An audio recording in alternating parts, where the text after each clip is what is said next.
എല്ലാവർക്കും നമസ്കാരം. 13 വർഷങ്ങൾക്ക് മുൻപ് ഒരു സാധാരണ കുടുംബത്തിൻ്റെ അസാധാരണമായ അനുഭവങ്ങൾ പറഞ്ഞ ഒരു ചിത്രം മലയാളി പ്രേക്ഷകരിലേക്ക് എത്തി. പ്രേക്ഷകരെ അത്ഭുതപ്പെടുത്തിയ ആ സിനിമ പിന്നീട് നിരവധി റെക്കോർഡുകൾ ഭേദിക്കുകയും ഒട്ടനവധി റെക്കോർഡുകൾ സൃഷ്ടിക്കുകയും ചെയ്തു. ജോർജ് കുട്ടിയുടെയും കുടുംബത്തിൻ്റെയും കഥ ഭാഷയുടെയും ദേശത്തിൻ്റെയും അതിർവരമ്പുകൾ കടന്ന് ലോകമെമ്പാടുമുള്ള ആസ്വാദകരിലേക്ക് എത്തി.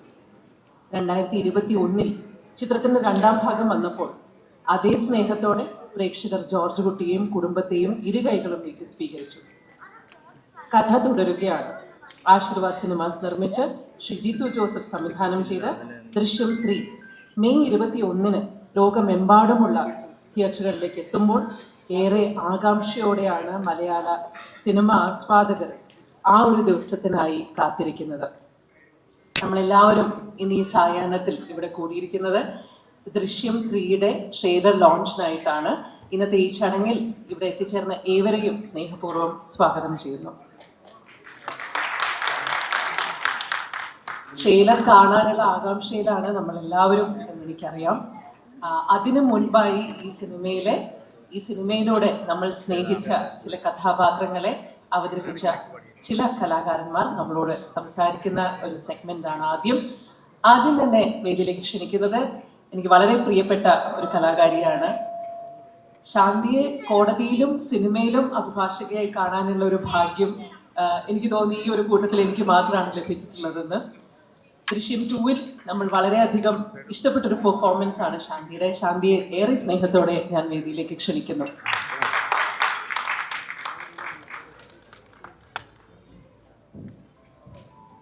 ശാന്തി 2013 ഈ സിനിമ റിലീസ് ചെയ്യുമ്പോൾ ശാന്തി ഓൾറെഡി റിയൽ ലൈഫിൽ ലോയറായി പ്രാക്ടീസ് ഒക്കെ തുടങ്ങിയിരിക്കുന്ന സമയമായിരുന്നു.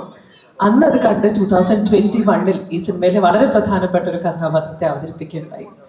ഒരു ലോയർ എന്ന നിലയിൽ ജോർജ് കുട്ടിയുടെ ഈ പ്രവർത്തികളൊക്കെ എങ്ങനെയാണ് നോക്കിക്കാണുന്നത്? മൈ ഗോഡ്, ആദ്യമായിട്ട് thank you so much Annapurna. ഞങ്ങൾ ലോ കോളേജിൽ ഒരുമിച്ച് ഞങ്ങൾ ഉണ്ടായിരുന്നു. പിന്നെ ഇവിടെ ഏറ്റവും പ്രസക്തമായിട്ട് ഞാനും അന്നപൂർണയും ഈ ബാക്ക് ഡ്രോപ്പിൽ നിൽക്കുന്നു. ലാലേട്ടൻ ഇവിടെ ഇരിക്കുമ്പോൾ ഐ റിമെമ്പർ വൺ തിങ്, ഞങ്ങൾ ലാലേട്ടൻ്റെ ഫ്ലെക്സ് വെച്ചിട്ട് ഞാനും അന്നപൂർണയും ലോ അക്കാഡമിയിൽ ഡാൻസ് ചെയ്തിട്ടുണ്ട്. ഞങ്ങൾ പെട്ടെന്ന് ഇത് കണ്ടപ്പോൾ തന്നെ പറയായിരുന്നു ഇത് റീക്രിയേറ്റ് ചെയ്തോ അതൊന്ന് ചോദിക്കുകയായിരുന്നു. So I'm so happy, I'm grateful. നല്ല ഇൻട്രോയ്ക്ക്. ഇനി മെയ് 21 പ്രേക്ഷകർ ഏറ്റവും സ്നേഹിക്കുന്ന, മലയാള സിനിമയിൽ ഇത്രത്തോളം സ്നേഹിച്ചൊരു സിനിമയോ കഥാപാത്രങ്ങളോ ഉണ്ടെന്ന് എനിക്ക് തോന്നുന്നില്ല. അത്രയും പ്രിയപ്പെട്ട ഫ്രാഞ്ചൈസി ദൃശ്യം 3 വീണ്ടും വരുന്നു. ബുക്കിംഗ്സ് ഒക്കെ ഓപ്പൺ ആണ്. എല്ലാവരെയും പോലെ ഞങ്ങളെല്ലാം എക്സൈറ്റഡും ഭയങ്കര ഒരു ത്രിൽഡ് ഗ്രേറ്റ്ഫുൾ ആയിട്ടുള്ളൊരു അവസ്ഥയിലാണ്. ഇനി ഒരു റിയൽ ലൈഫ് ലോയറായിട്ട് നിൽക്കുന്നു. 2013 ഞാൻ ലോയറാണ്. അത് കഴിഞ്ഞ് ദൃശ്യം 2 വരുമ്പോൾ ഞാൻ ഹൈക്കോർട്ടിൽ പ്രാക്ടീസ് ചെയ്യുന്ന സമയത്താണ് ജിത്തു സാർ എന്നെ ദൃശ്യം 2 ആദ്യമായിട്ട് അങ്ങനെ ഒരു അവസരം തരുന്നത്. Thank you so much. അപ്പോൾ അവിടുന്ന് 2013 കാണുമ്പോൾ സ്വപ്നത്തിൽ പോലും വിചാരിക്കാത്ത ഒരു ക്യാരക്ടറാണ് ജോർജ് കുട്ടിയുടെ വക്കീലായിട്ട് വരും എന്നുള്ളത്. അവിടുന്ന് ആ ക്യാരക്ടർ ഇവോൾവ് ചെയ്തിപ്പം ദൃശ്യം 3 വന്നിരിക്കുകയാണ്. ഇപ്പോൾ ജോർജ് കുട്ടിക്ക് വേണ്ടി കോടതിയിൽ അപ്പിയർ ചെയ്ത് അഡ്വക്കേറ്റ് രേണുക ഇപ്പോൾ ജോർജ് കുട്ടിയുടെ ഫാമിലിക്കും ഒരു തണലായിട്ട് നിൽക്കാനുള്ള ഒരു സ്പേസ് എനിക്ക് ഈ സിനിമയിലും കിട്ടി എന്നുള്ളതാണ് ഏറ്റവും സന്തോഷമുള്ളൊരു കാര്യം. ജോർജ് കുട്ടി ആസ് എ ലോയർ എങ്ങനെ നോക്കിക്കാണുന്നു എന്ന് ചോദിച്ചാൽ, നമ്മൾ ഒത്തിരി ക്ലയൻസിനെ കാണുമ്പോൾ ഇപ്പോൾ പെട്ടെന്ന് തന്നെ നമുക്കൊരു ഇൻസ്റ്റിങ്ക്റ്റ് ഉണ്ടാവും ആളുകളെ കുറിച്ച്. ആ ആളുകൾ എങ്ങനെയാണ് എന്നുള്ളതിനെ കുറിച്ച് നമുക്ക് കൃത്യമായൊരു ഇൻസ്റ്റിങ്ക്റ്റ് ഉണ്ടാകും. ആ ഇൻസ്റ്റിങ്ക്റ്റിൽ നിന്ന് എൻ്റെ ക്ലയൻ്റായ ജോർജ് കുട്ടിയെ കുറിച്ച് പറയുമ്പോൾ I don't feel like he's a criminal minded person. Definitely എനിക്ക് പറയാൻ പറ്റില്ല. കാരണം എല്ലാവരെയും പോലെ നമ്മളെല്ലാവരെയും പോലെ ഒരു ഓർഡിനറി പേഴ്സൺ ആയിരുന്ന ഒരാൾ അത്രയും പ്രഷറുള്ള ഒരു സിറ്റുവേഷൻസിൽ ഒരു എക്സ്ട്രാ ഓർഡിനറി സർക്കംസ്റ്റാൻസസിലൂടെ കടന്നു പോയിട്ടുണ്ടായ കാര്യങ്ങളാണ് നിങ്ങൾക്ക് എല്ലാവർക്കും അറിയുന്ന പോലെ. പിന്നെ വളരെ പ്രൊട്ടക്റ്റീവായിട്ടുള്ളൊരു ഫാമിലി മാനായിട്ട് നിൽക്കുന്നു. നമ്മുടെ കോടതിയിലും നിയമവ്യവസ്ഥയിലൊക്കെ ഉള്ളതുപോലെ പ്രൈവറ്റ് ഡിഫൻസ്, സെൽഫ് പ്രിസർവേഷൻ, അല്ലെങ്കിൽ ഒരു നെസസിറ്റി, ഹ്യൂമൻ ഇൻസ്റ്റിങ്ക്റ്റ്, ഇതെല്ലാം കൂടെ കൂട്ടി വായിക്കുമ്പോൾ നിയമം കണ്ട് അല്ലെങ്കിൽ നിയമത്തിലെ കോൺസെപ്റ്റിൽ കൂടെ സഞ്ചരിക്കുന്ന ഒരു വ്യക്തി തന്നെയാണ്. അതിനർത്ഥം ഇല്ലീഗലായിട്ട് ചെയ്യുന്നു അങ്ങനെയൊന്നുമല്ല. നമ്മളെല്ലാവരും ഒരു സിറ്റുവേഷനിൽ സാധാരണക്കാർ ചെയ്യുന്നതാണ് അദ്ദേഹവും ചെയ്തത്. അതിലൂടെ പോകുന്ന ഒരു ജേണിയാണ്. അതുകൊണ്ട് ജോർജ് കുട്ടി എനിക്കെന്നും പ്രിയപ്പെട്ടതാണ്. ശാന്തി, ശാന്തിക്ക് മാത്രമല്ല മലയാളികൾക്ക് എല്ലാവർക്കും പ്രിയപ്പെട്ടത് തന്നെയാണ് ജോർജ് കുട്ടി. Thank you. എല്ലാവിധ ആശംസകളും റിലീസിൽ. ഇനി നമ്മളോടൊപ്പം ഉള്ളത് ഈ സിനിമ ദൃശ്യം എന്ന് പറഞ്ഞാൽ ഒരച്ഛൻ്റെ മാത്രം കഥയല്ല.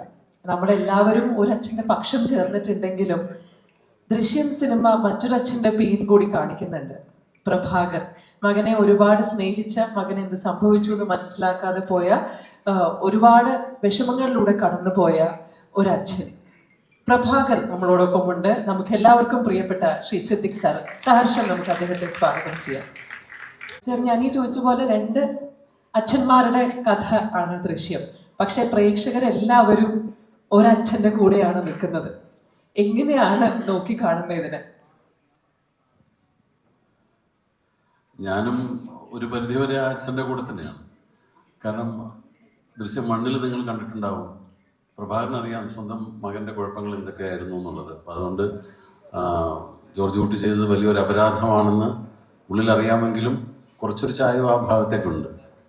ദൃശ്യം 2 നമ്മൾ കണ്ടു.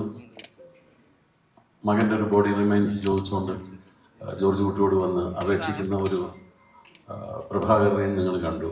ദൃശ്യം 3 എന്താണെന്നുള്ളത് പറയാനും പറ്റില്ല. കഥാപാത്രത്തെ പറ്റിയൊന്നും വലിയൊരു ബുദ്ധിമുട്ടിലാണ് ഞങ്ങൾ. സിനിമയെ പറ്റി മാത്രമേ സംസാരിക്കാൻ പാടുള്ളൂ എന്ന് പറയും. സിനിമയെ പറ്റി ഒന്നും സംസാരിക്കാൻ പറ്റുകയില്ല. അപ്പോൾ 3-ാം തീയതി വരെ, അല്ല 21-ാം തീയതി വരെ നമുക്കൊന്ന് വെയിറ്റ് ചെയ്തേ പറ്റുള്ളൂ. അപ്പോൾ അറിയാം പ്രഭാകരൻ്റെയും ഗീതാ പ്രഭാകരൻ്റെയൊക്കെ ഇപ്പോഴത്തെ ബുദ്ധിമുട്ട് എന്താണ്, പ്രയാസം എന്താ. ഓഫ് കോഴ്സ് മകൻ നഷ്ടപ്പെട്ട വേദനയുണ്ട്. ഇനിയും എന്ത് കാര്യത്തിന് വേണ്ടിയിട്ടാണ് അവർ ജോർജ് കുട്ടിയെ അപ്രോച്ച് ചെയ്യുന്നതെന്ന് നമുക്ക് നോക്കാം. എന്തായാലും 2 സന്തോഷമാണ് മെയ് 21-ാം തീയതി. ഒന്ന്, നമ്മുടെ പ്രിയങ്കരനായ മോഹൻലാലിൻ്റെ ജന്മദിനമാണ്. ആ ജന്മദിനത്തിന് മോഹൻലാൽ നമുക്ക് തരുന്ന ഏറ്റവും വലിയ സമ്മാനമാണ് ദൃശ്യം 3. അപ്പോൾ നിങ്ങളെപ്പോലെ തന്നെ ഞങ്ങൾ വെയിറ്റ് ചെയ്തിരിക്കുകയാണ് ആ സിനിമ ഒന്ന് കാണാൻ വേണ്ടിയിട്ട്. സിനിമ ഒരു വൻ വിജയമാവട്ടെ എന്ന് കേരളത്തിലെ എല്ലാ പ്രേക്ഷകരെയും പോലെ ഞാനും ഹൃദയം നിറഞ്ഞ് പ്രാർത്ഥിക്കുന്നു. എല്ലാവർക്കും നന്ദി. Thank you sir. ലാലേട്ടൻ്റെ എതിരെ നിൽക്കുന്നവർ, ലാലേട്ടനെതിരെ നിൽക്കുന്നവരൊക്കെ നല്ലവരാണെങ്കിലും മോശം ആൾക്കാരാണെങ്കിലും നമുക്ക് വില്ലന്മാരാണ്. അപ്പോൾ ലാലേട്ടൻ്റെ എതിരെ നമ്മളെപ്പോഴും പ്രതീക്ഷിക്കുന്നത് പുരുഷ കഥാപാത്രങ്ങളെയാണ്. പക്ഷേ ദൃശ്യം സിനിമ 13 കൊല്ലങ്ങൾക്ക് മുമ്പ് വന്നപ്പോൾ വളരെ ശക്തമായ ഒരു സ്ത്രീ കഥാപാത്രമാണ് ലാലേട്ടനെതിരായിട്ട് ഉള്ള ഒരു സംഘത്തെ നയിച്ചത്. IG ഗീതാ പ്രഭാകർ. പ്രിയപ്പെട്ട ആശാ ശരത് നമ്മളോടൊപ്പമുണ്ട്. ഏറെ സ്നേഹപൂർവ്വം ക്ഷണിക്കുന്നു. അതൊരു കൈഡിയാവല്ലേ?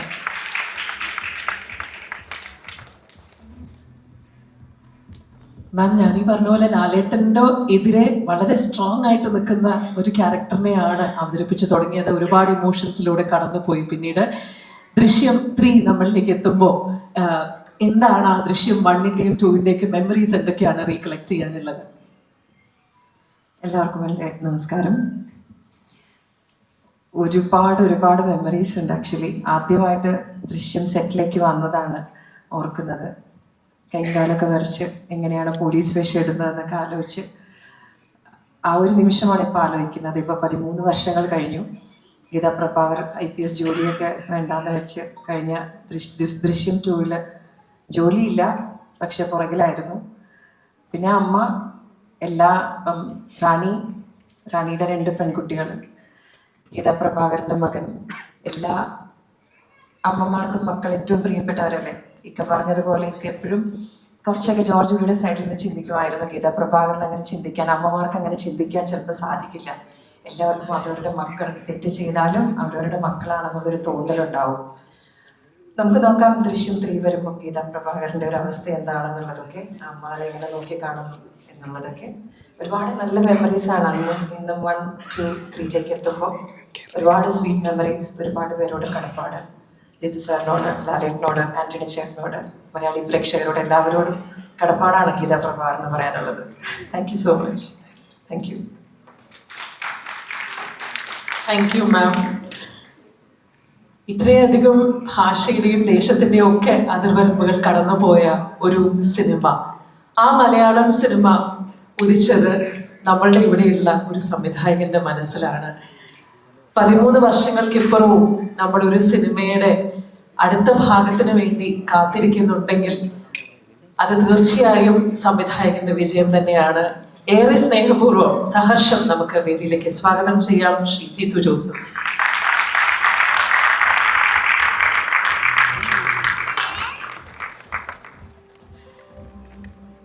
ജിത്തു സാറിനോട് എനിക്കൊരു കാര്യം ചോദിക്കാനുണ്ട്. നമ്മള് സാധാരണഗതിയിൽ ഓരോ ക്യാരക്ടേഴ്സിന്റെ ഒരു സ്വഭാവവും കാര്യമൊക്കെ നോക്കുകയാണെങ്കിൽ എല്ലാരെയും ഇമോഷണലി മാനിപ്പുലേറ്റ് ചെയ്യുന്ന, തെളിവുകൾ നശിപ്പിക്കാൻ വേണ്ടിയിട്ട് ശ്രമിക്കുന്ന, നമ്മുടെ നീതിന്യായ വ്യവസ്ഥയെ വെല്ലുവിളിക്കുന്ന, വളരെ നിഷ്കളങ്കമായ സൗഹൃദങ്ങൾ യൂസ് ചെയ്യുന്ന ഒരാള്. സാധാരണഗതിയിൽ നമ്മൾ അങ്ങനെ ഒരാളെ കുറിച്ച് പറയുമ്പോൾ ഇതൊരു മോശം ആളാന്നാണ് നമ്മൾ വിചാരിക്കുക. പക്ഷെ അത്തരത്തിലുള്ളൊരു കഥാപാത്രത്തിന് ലാലേട്ടന്റെ മുഖം വന്നപ്പോൾ നമ്മളെല്ലാവരും ജോർജ് കുട്ടിയുടെ പക്ഷത്തായിരുന്നു. ഈ കഥാപാത്രം ക്രിയേറ്റ് ചെയ്ത ആളെന്നുള്ള നിലയിൽ ജോർജ് കുട്ടി നല്ല ആളാണോ മോശക്കാരനാണോ എന്താണ് സാറിന് പേഴ്സണലി തോന്നുന്നത്? Thank you and good evening. Personally, എന്താ പറയാ, it's a tough question.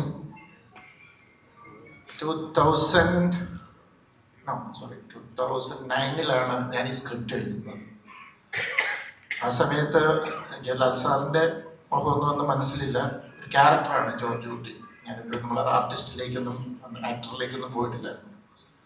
So എന്നെ സംബന്ധിച്ചിടത്തോളം ഒരു സാധാരണ മനുഷ്യൻ, വളരെ നല്ലൊരു മനുഷ്യൻ, ഒത്തിരി നന്മകളുള്ള ഒരു സാധാരണക്കാരനായ ഒരു മനുഷ്യൻ, ലൈഫിലെ ഒരു പോയിന്റിൽ ഫാമിലിയെ പ്രൊട്ടക്റ്റ് ചെയ്യാനായിട്ട് അയാൾ എടുക്കുന്ന ചില തീരുമാനങ്ങൾ, അയാളുടെ ഒരു ഐഡിയോളജിയോ അല്ലെങ്കിൽ എത്തിക്സിനൊക്കെ എഗനിസ്റ്റ് ആയിട്ട് അയാൾക്ക് പ്രവർത്തിക്കേണ്ടി വന്നു. പക്ഷേ അയാളുടെ കാഴ്ചപ്പാടിൽ അയാൾ ചെയ്യുന്നത് ശരിയാണ്. സിനിമയിലെ ഡയലോഗ് പറയുന്ന പോലെ, എൻ്റെ ശരികൾക്ക് വേണ്ടി ഞാൻ എന്തും ചെയ്യും, എൻ്റെ ഫാമിലിയെ പ്രൊട്ടക്റ്റ് ചെയ്യാൻ ഞാൻ എന്തും ചെയ്യും എന്ന് പറഞ്ഞ് അദ്ദേഹം ഒത്തിരി ശരിയാണ് നിയമവിരുദ്ധമായ പല കാര്യങ്ങൾ ചെയ്യുന്നുണ്ട്. പക്ഷെ അതിൻ്റെ പിന്നെ നമ്മൾ പറയല്ലേ,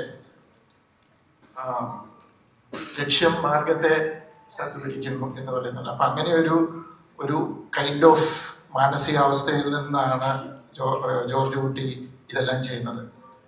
അപ്പോൾ ജോർജ് കുട്ടിക്കും ജോർജ് കുട്ടിയുടെ ഫാമിലിക്കും ജോർജ് കുട്ടിയെ സ്നേഹിക്കുന്നവരുടെ പെർസ്പെക്റ്റീവിൽ ജോർജ് കുട്ടി വളരെ നല്ലൊരു മനുഷ്യനാണ്. പക്ഷെ അതുകൊണ്ട് അഫക്റ്റഡ് ആകുന്ന വ്യക്തികൾ, പ്രഭാകർ ആയാലും ഗീതാ പ്രഭാകർ ആയാലും അതുപോലെ വേറെ പല രീതിയിൽ, ഇപ്പോൾ പോലീസ് ഡിപ്പാർട്ട്മെന്റിലുള്ളവരായാലും വേറെ ഏതെങ്കിലും രീതിയിൽ ജോർജ് കുട്ടി യൂസ് ചെയ്യപ്പെട്ടു എന്ന് അറിഞ്ഞവർക്കും ജോർജ് കുട്ടി ഒരു നല്ല മനുഷ്യനല്ല. So it's all about perspective. നമ്മുടെയൊക്കെ ജീവിതത്തിൽ നമ്മൾക്കും എല്ലാവരുടെയും മുന്നിൽ നമ്മൾ നല്ല മനുഷ്യരൊന്നുമല്ല. ചിലരുടെ മുന്നിൽ നല്ല മനുഷ്യരാണ്. നമ്മൾ സ്നേഹിക്കുന്നവരെ ചിലപ്പം സ്നേഹിക്കുന്നവരുടെ മുമ്പിൽ നമ്മൾ നല്ല മനുഷ്യരാണ്. നമ്മളെ ഇഷ്ടമില്ലാത്തവർക്ക് നമ്മൾ വളരെ മോശക്കാരനായ ഒരു മനുഷ്യനാണ്. സോ അത് തന്നെയാണ് ഇതിനുള്ള ഉത്തരം. ഇത് പെർസ്പെക്റ്റീവാണ്. ഓരോരുത്തരുടെ കാഴ്ചപ്പാടിൽ അത് മാറും. പക്ഷേ ആസ് എ ക്രിയേറ്റർ ഞാൻ ജോർജ് കുട്ടി ഒരു നല്ല മനുഷ്യനായിട്ട് തന്നെയാണ്. കാരണം അതൊരു സർവൈവൽ അല്ലെങ്കിൽ ഒരു എക്സിസ്റ്റൻസിന് വേണ്ടിയിട്ടുള്ള ഒരു ഫൈറ്റാണ് actually. So for me George Kutty is a very noble, George Kutty is a very good man. Sir, Drishyam 3 May 21 തിയേറ്ററുകളിലേക്ക് എത്തുകയാണ്. അതിനെക്കുറിച്ച് എന്താണ് സാറിന്റെ ഈ സമയത്തുള്ള സാറിന്റെ തോട്ട്സ് എന്തൊക്കെയാണ്? ഇത്രയും ഒത്തിരി തവണ പറഞ്ഞ കാര്യം തന്നെയാണ്. ഇത്രയും വലിയൊരു സദസ്സ് കിട്ടിയപ്പോഴും ഇത്രയും ക്യാമറാസും ഫ്രണ്ടിലുള്ളതുകൊണ്ട് ഞാനത് ഒന്നുകൂടെ പറയുകയാണ്. ഞാൻ പറയുന്നത് ആരും അംഗീകരിക്കാറില്ല, പക്ഷെ എന്നാലും ഞാൻ പറയും. Drishyam is a family drama. അതൊരു സസ്പെൻസ് ട്വിസ്റ്റ് എന്റർടൈൻ അല്ലെങ്കിൽ ത്രില്ലർ സിനിമയല്ല. For me it's a emotional family drama. കാരണം ആ കഥയുടെ വളർച്ചയിൽ ജോർജ് കുട്ടിയുടെയും അല്ലെ കുടുംബത്തിന്റെ കഥ പറഞ്ഞു, അതിൻ്റെ ഒരു ഡെവലപ്മെന്റ്, അതിൻ്റെ ഒരു വളർച്ച, കഥാഗതിയുടെ വളർച്ചയിൽ ചില സംഭവവികാസങ്ങൾ നിങ്ങളെ സർപ്രൈസ് ചെയ്തിട്ടുണ്ടാവാം. പക്ഷെ അൺഫോർച്ചുനേറ്റ്ലി ആ സർപ്രൈസസ് മാത്രം എടുത്തെന്നല്ല, അത് ഉയർത്തിക്കാട്ടിയപ്പോൾ എവിടെയോ രണ്ട് അച്ഛന്മാരുടെയും രണ്ട് അമ്മമാരുടെയും ഒക്കെ ഇമോഷൻസ് താന്നുപോയി എന്നുള്ളൊരു ദുഃഖം എനിക്കുണ്ടായിരുന്നു. ഞാൻ പലതവണ പറയാൻ ശ്രമിക്കുമ്പോഴും ആൾക്കാരും അക്സെപ്റ്റ് ചെയ്യുന്നില്ല. കാരണം they are thrilled with that twist and turns what ever it is. So for me first എന്ന് പറയുന്നത് അദ്ദേഹത്തിൻ്റെ ജോർജ് കുട്ടിയുടെ ഒരു റിഫ്ലെക്സ് ആക്ഷനാണ്. ആക്ച്വലി ജോർജ് കുട്ടി ഭയങ്കര ഒരു ബ്രില്യൻ്റ് ആയിട്ടുള്ള ഒരാളെന്നല്ല, ഒരു നോർമൽ മനുഷ്യനാണ്, ഒരു കോമൺ സെൻസ് ഉണ്ട്. അയാളുടെ നോളജ് എന്ന് പറഞ്ഞാൽ it's all acquired from films. അപ്പോൾ അതിൽ നിന്ന് പുള്ളി ഒരു പർട്ടിക്കുലർ സിറ്റുവേഷനിൽ എന്താ പറയാ, അദ്ദേഹത്തിന്റെ ഭാര്യ തുടങ്ങി വെച്ച ഒരു കാര്യം, മകളൊരു അബദ്ധം കാണിച്ചു, അപ്പൊ തന്നെ ഭാര്യ അതെടുത്ത് ഹൈഡ് ചെയ്തു, പിന്നെ അതിന്റെ ഒരു കണ്ടിന്യൂഷൻ ആണ് and he's trying to protect. അപ്പൊ അവിടെ കുറച്ച് എന്താ പറയുക ഇന്റലിജന്റ് ആയിട്ടുള്ള മൂവ്സ് നടത്തി. അതായിരുന്നു ഫസ്റ്റ്. സെക്കൻഡ് എന്ന് പറയുന്നത് അതിലും ജോർജ് കുട്ടി ഭയങ്കര അലേർട്ടാണ്. മേ ബി ഇത്രയും സേഫ് ആക്കി വെച്ചെങ്കിലും പോലീസ് എന്ത് വേണമെങ്കിലും തന്നിലേക്ക് എത്താമെന്നുള്ള പ്രദേശം ഒരു ഡിഫൻസ് സിസ്റ്റം സെറ്റ് ചെയ്ത് വെച്ചു, വന്നാൽ ഇൻ കേസ്. അതായിരുന്നു സെക്കൻഡ്. തേർഡില് പ്രശ്നം എന്താണെന്ന് വെച്ച് കഴിഞ്ഞാൽ ഇറ്റ്സ് ഓൾമോസ്റ്റ് സേഫ് ആണ്. അഫക്റ്റഡ് ആയിട്ടുള്ള ആൾക്കാർ സാറ്റിസ്ഫൈഡ് ആയി, അവർക്ക് വേണ്ടത് തിരിച്ചു കിട്ടി, അവർ പോയി. എങ്കിലും ജോർജ് കുട്ടിയെ സംബന്ധിച്ചിടത്തോളം ഭയമാണ്, ആരാണ് ഇനി തൻ്റെ പിന്നാലെ ഉള്ളത്. അപ്പൊ തേർഡ് എന്ന് പറയുന്നത് എന്താണെന്ന് വെച്ച് കഴിഞ്ഞാൽ കൂടുതലും I'm concentrating on George Kutty's emotions, his fear, അയാളുടെ പേടിയും അയാളുടെ എന്താ പറയുക ഇമോഷൻസിലുമാണ് കോൺസെൻട്രേറ്റ് ചെയ്തിരിക്കുന്നത്. കാരണം ഇത്തവണ ഫസ്റ്റിലും സെക്കൻഡിൽ നിന്ന് ഒരു വ്യത്യാസമുണ്ട്. തേർഡിന് തൻ്റെ പിന്നാലെ ആരെങ്കിലും ഉണ്ടോ, ഉണ്ടെങ്കിൽ അത് ആര് എന്ന് ജോർജ് കുട്ടിക്ക് അറിയാൻ പറ്റില്ല. ഫസ്റ്റിലും സെക്കൻഡിലും ആരാണ് തൻ്റെ പിന്നാലെ എന്ന് വ്യക്തമായ ധാരണയുണ്ട്. പോലീസുണ്ട്, വേറൊരു ഫാമിലി ഉണ്ട്. പക്ഷെ 3ൽ അദ്ദേഹം ഫേസ് ചെയ്യുന്ന 2ന്റെ എൻഡ് എങ്ങനെയാണെന്ന് നിങ്ങൾ എല്ലാവരും ഓർക്കുന്നുണ്ടാവുമല്ലോ. അതായത് നമ്മുടെ അടുത്ത വരവിനായി അതിനെ പ്രതിരോധിക്കാനുള്ള തയ്യാറെടുപ്പിലാണ് അയാൾ. അതിനാണ് അയാൾക്കുള്ള ശിക്ഷ എന്ന് പറയുന്നത്. സത്യത്തിൽ അയാൾ ആ തയ്യാറെടുപ്പ് നടത്തിക്കൊണ്ടിരിക്കും, പക്ഷെ അയാൾക്ക് പോലും ഉറപ്പില്ല പോലീസ് വരുമെന്ന്. സോ ആ ഒരു സ്റ്റേറ്റ് ഓഫ് മൈൻഡാണ്, ഇരുട്ടിത്തപ്പുമാണ്. എനിക്കാണ് ഏറ്റവും അപകടകരമായ ഒരു സിറ്റുവേഷനാണ് അത്. അപ്പോൾ ദൃശ്യം 3 കൂടുതൽ ജോർജ് കുട്ടിയുടെ ഇമോഷൻസും ജോർജ് കുട്ടിയുടെ ഫിയറുമാണ്. ഓഫ് കോഴ്സ് കുറച്ച് നിങ്ങളെ സർപ്രൈസ് ചെയ്യുന്ന എലമെന്റ്സ് ഒന്നും ഇല്ലെന്നൊന്നും ഞാൻ പറയുന്നില്ല, പക്ഷെ അത് മാത്രമല്ല ദൃശ്യം. സോ അതുകൊണ്ട് ഒരു പരിധിക്കപ്പുറം അത് എക്സ്പെക്ട് ചെയ്ത് സിനിമ കാണാൻ വരരുത്, you will get disappointed. Thank you. Thank you so much. ഞങ്ങളെല്ലാവരും ആകാംക്ഷയോടെ കാത്തിരിക്കുകയാണ് ദൃശ്യം 3 തിയേറ്ററുകളിലേക്ക് എത്തുന്നതിനായി. നമ്മൾ 2013 തുടങ്ങിയ ഒരു ജേർണിയാണ്. 2013 നിന്ന് 2021 രണ്ടാം ഭാഗവും എത്തി. ഇപ്പോൾ മൂന്നാം ഭാഗത്തിന്റെ ട്രെയിലറൊക്കെ കാണുന്നതിന് മുൻപായി നമുക്ക് ദൃശ്യം 1 and 2ന്റെ ഓർമ്മകൾ, നമുക്ക് ആ ഓർമ്മകളൊന്ന് റീവിസിറ്റ് ചെയ്യാം, നമുക്കൊന്ന് റിഫ്രഷ് ചെയ്തെടുക്കാം. ചെറിയൊരു വീഡിയോ കണ്ടിട്ട് മടങ്ങിയത്.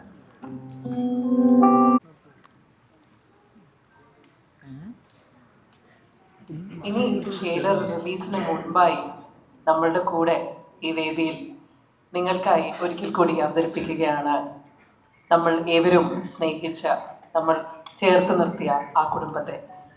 ലോകമെമ്പാടുമുള്ള സിനിമാ പ്രേക്ഷകരെ അത്ഭുതപ്പെടുത്തിയ ഒരു സാധാരണക്കാരനായ മനുഷ്യൻ, തൻ്റെ കുടുംബത്തെ സംരക്ഷിക്കാൻ തന്നാലാവുന്ന എല്ലാ വഴികളും സഞ്ചരിച്ച ഒരു ഗൃഹനാഥൻ, ഒരു രാജ്യത്തിൻ്റെ പോലീസിനും നിയമവ്യവസ്ഥിതിക്കും അവരെ തൊടാൻ പറ്റാത്ത രീതിയിൽ തൻ്റെ കൊച്ചു ലോകം സൂക്ഷിച്ച ഒരു 4ാം ക്ലാസ്സുകാരൻ, തൻ്റെ കുടുംബത്തിനും ഒരുപക്ഷെ തന്നെ തകർക്കാൻ നിന്നവർക്കും നീതിയും സമാധാനവും ലഭിക്കാൻ വേണ്ടി മുന്നൊരുക്കങ്ങൾ കണ്ടെത്തിയ ഒരു സിനിമാ പ്രേമി, സിനിമയിൽ നിന്ന് ഊറ്റം കൊണ്ട് സിനിമ കണ്ട നമ്മളെല്ലാവരെയും വിസ്മയിപ്പിച്ച ഒരു സാധാരണക്കാരനായ മനുഷ്യൻ ജോർജ് കുട്ടി.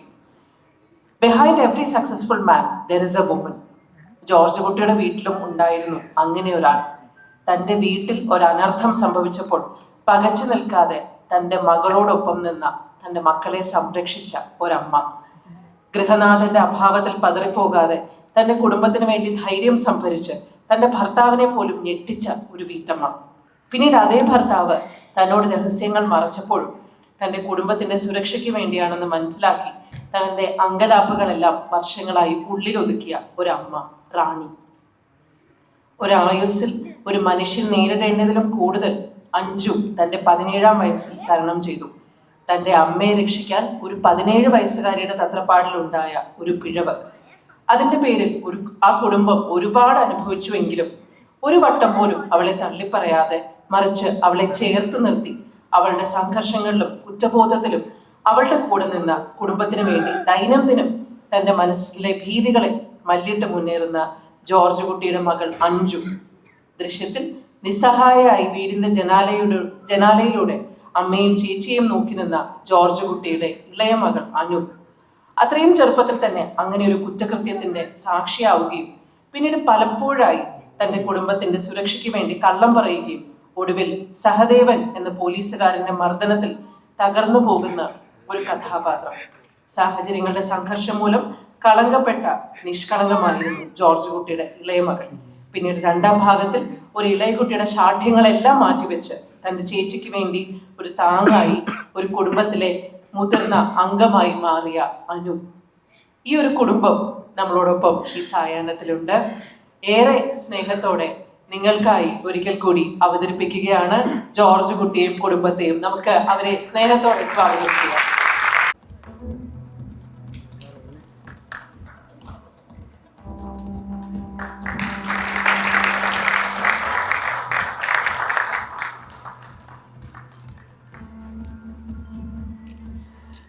ജോർജ് കുട്ടിയോടാണ് എൻ്റെ ചോദ്യം. ആദ്യത്തെ ചോദ്യം നേരത്തെ പറയുകയുണ്ടായി, ജിത്തു സാർ പറയുകയുണ്ടായി ജോർജ് കുട്ടിയുടെ ഇമോഷൻസിനെയൊക്കെ കുറിച്ചാണെന്ന്.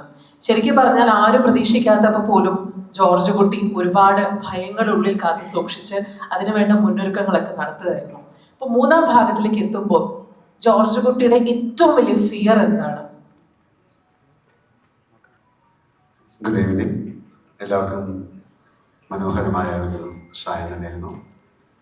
We have some very special guests from Mumbai, Kumarji, Abhishekji, Rajesh Menon. Welcome to our family.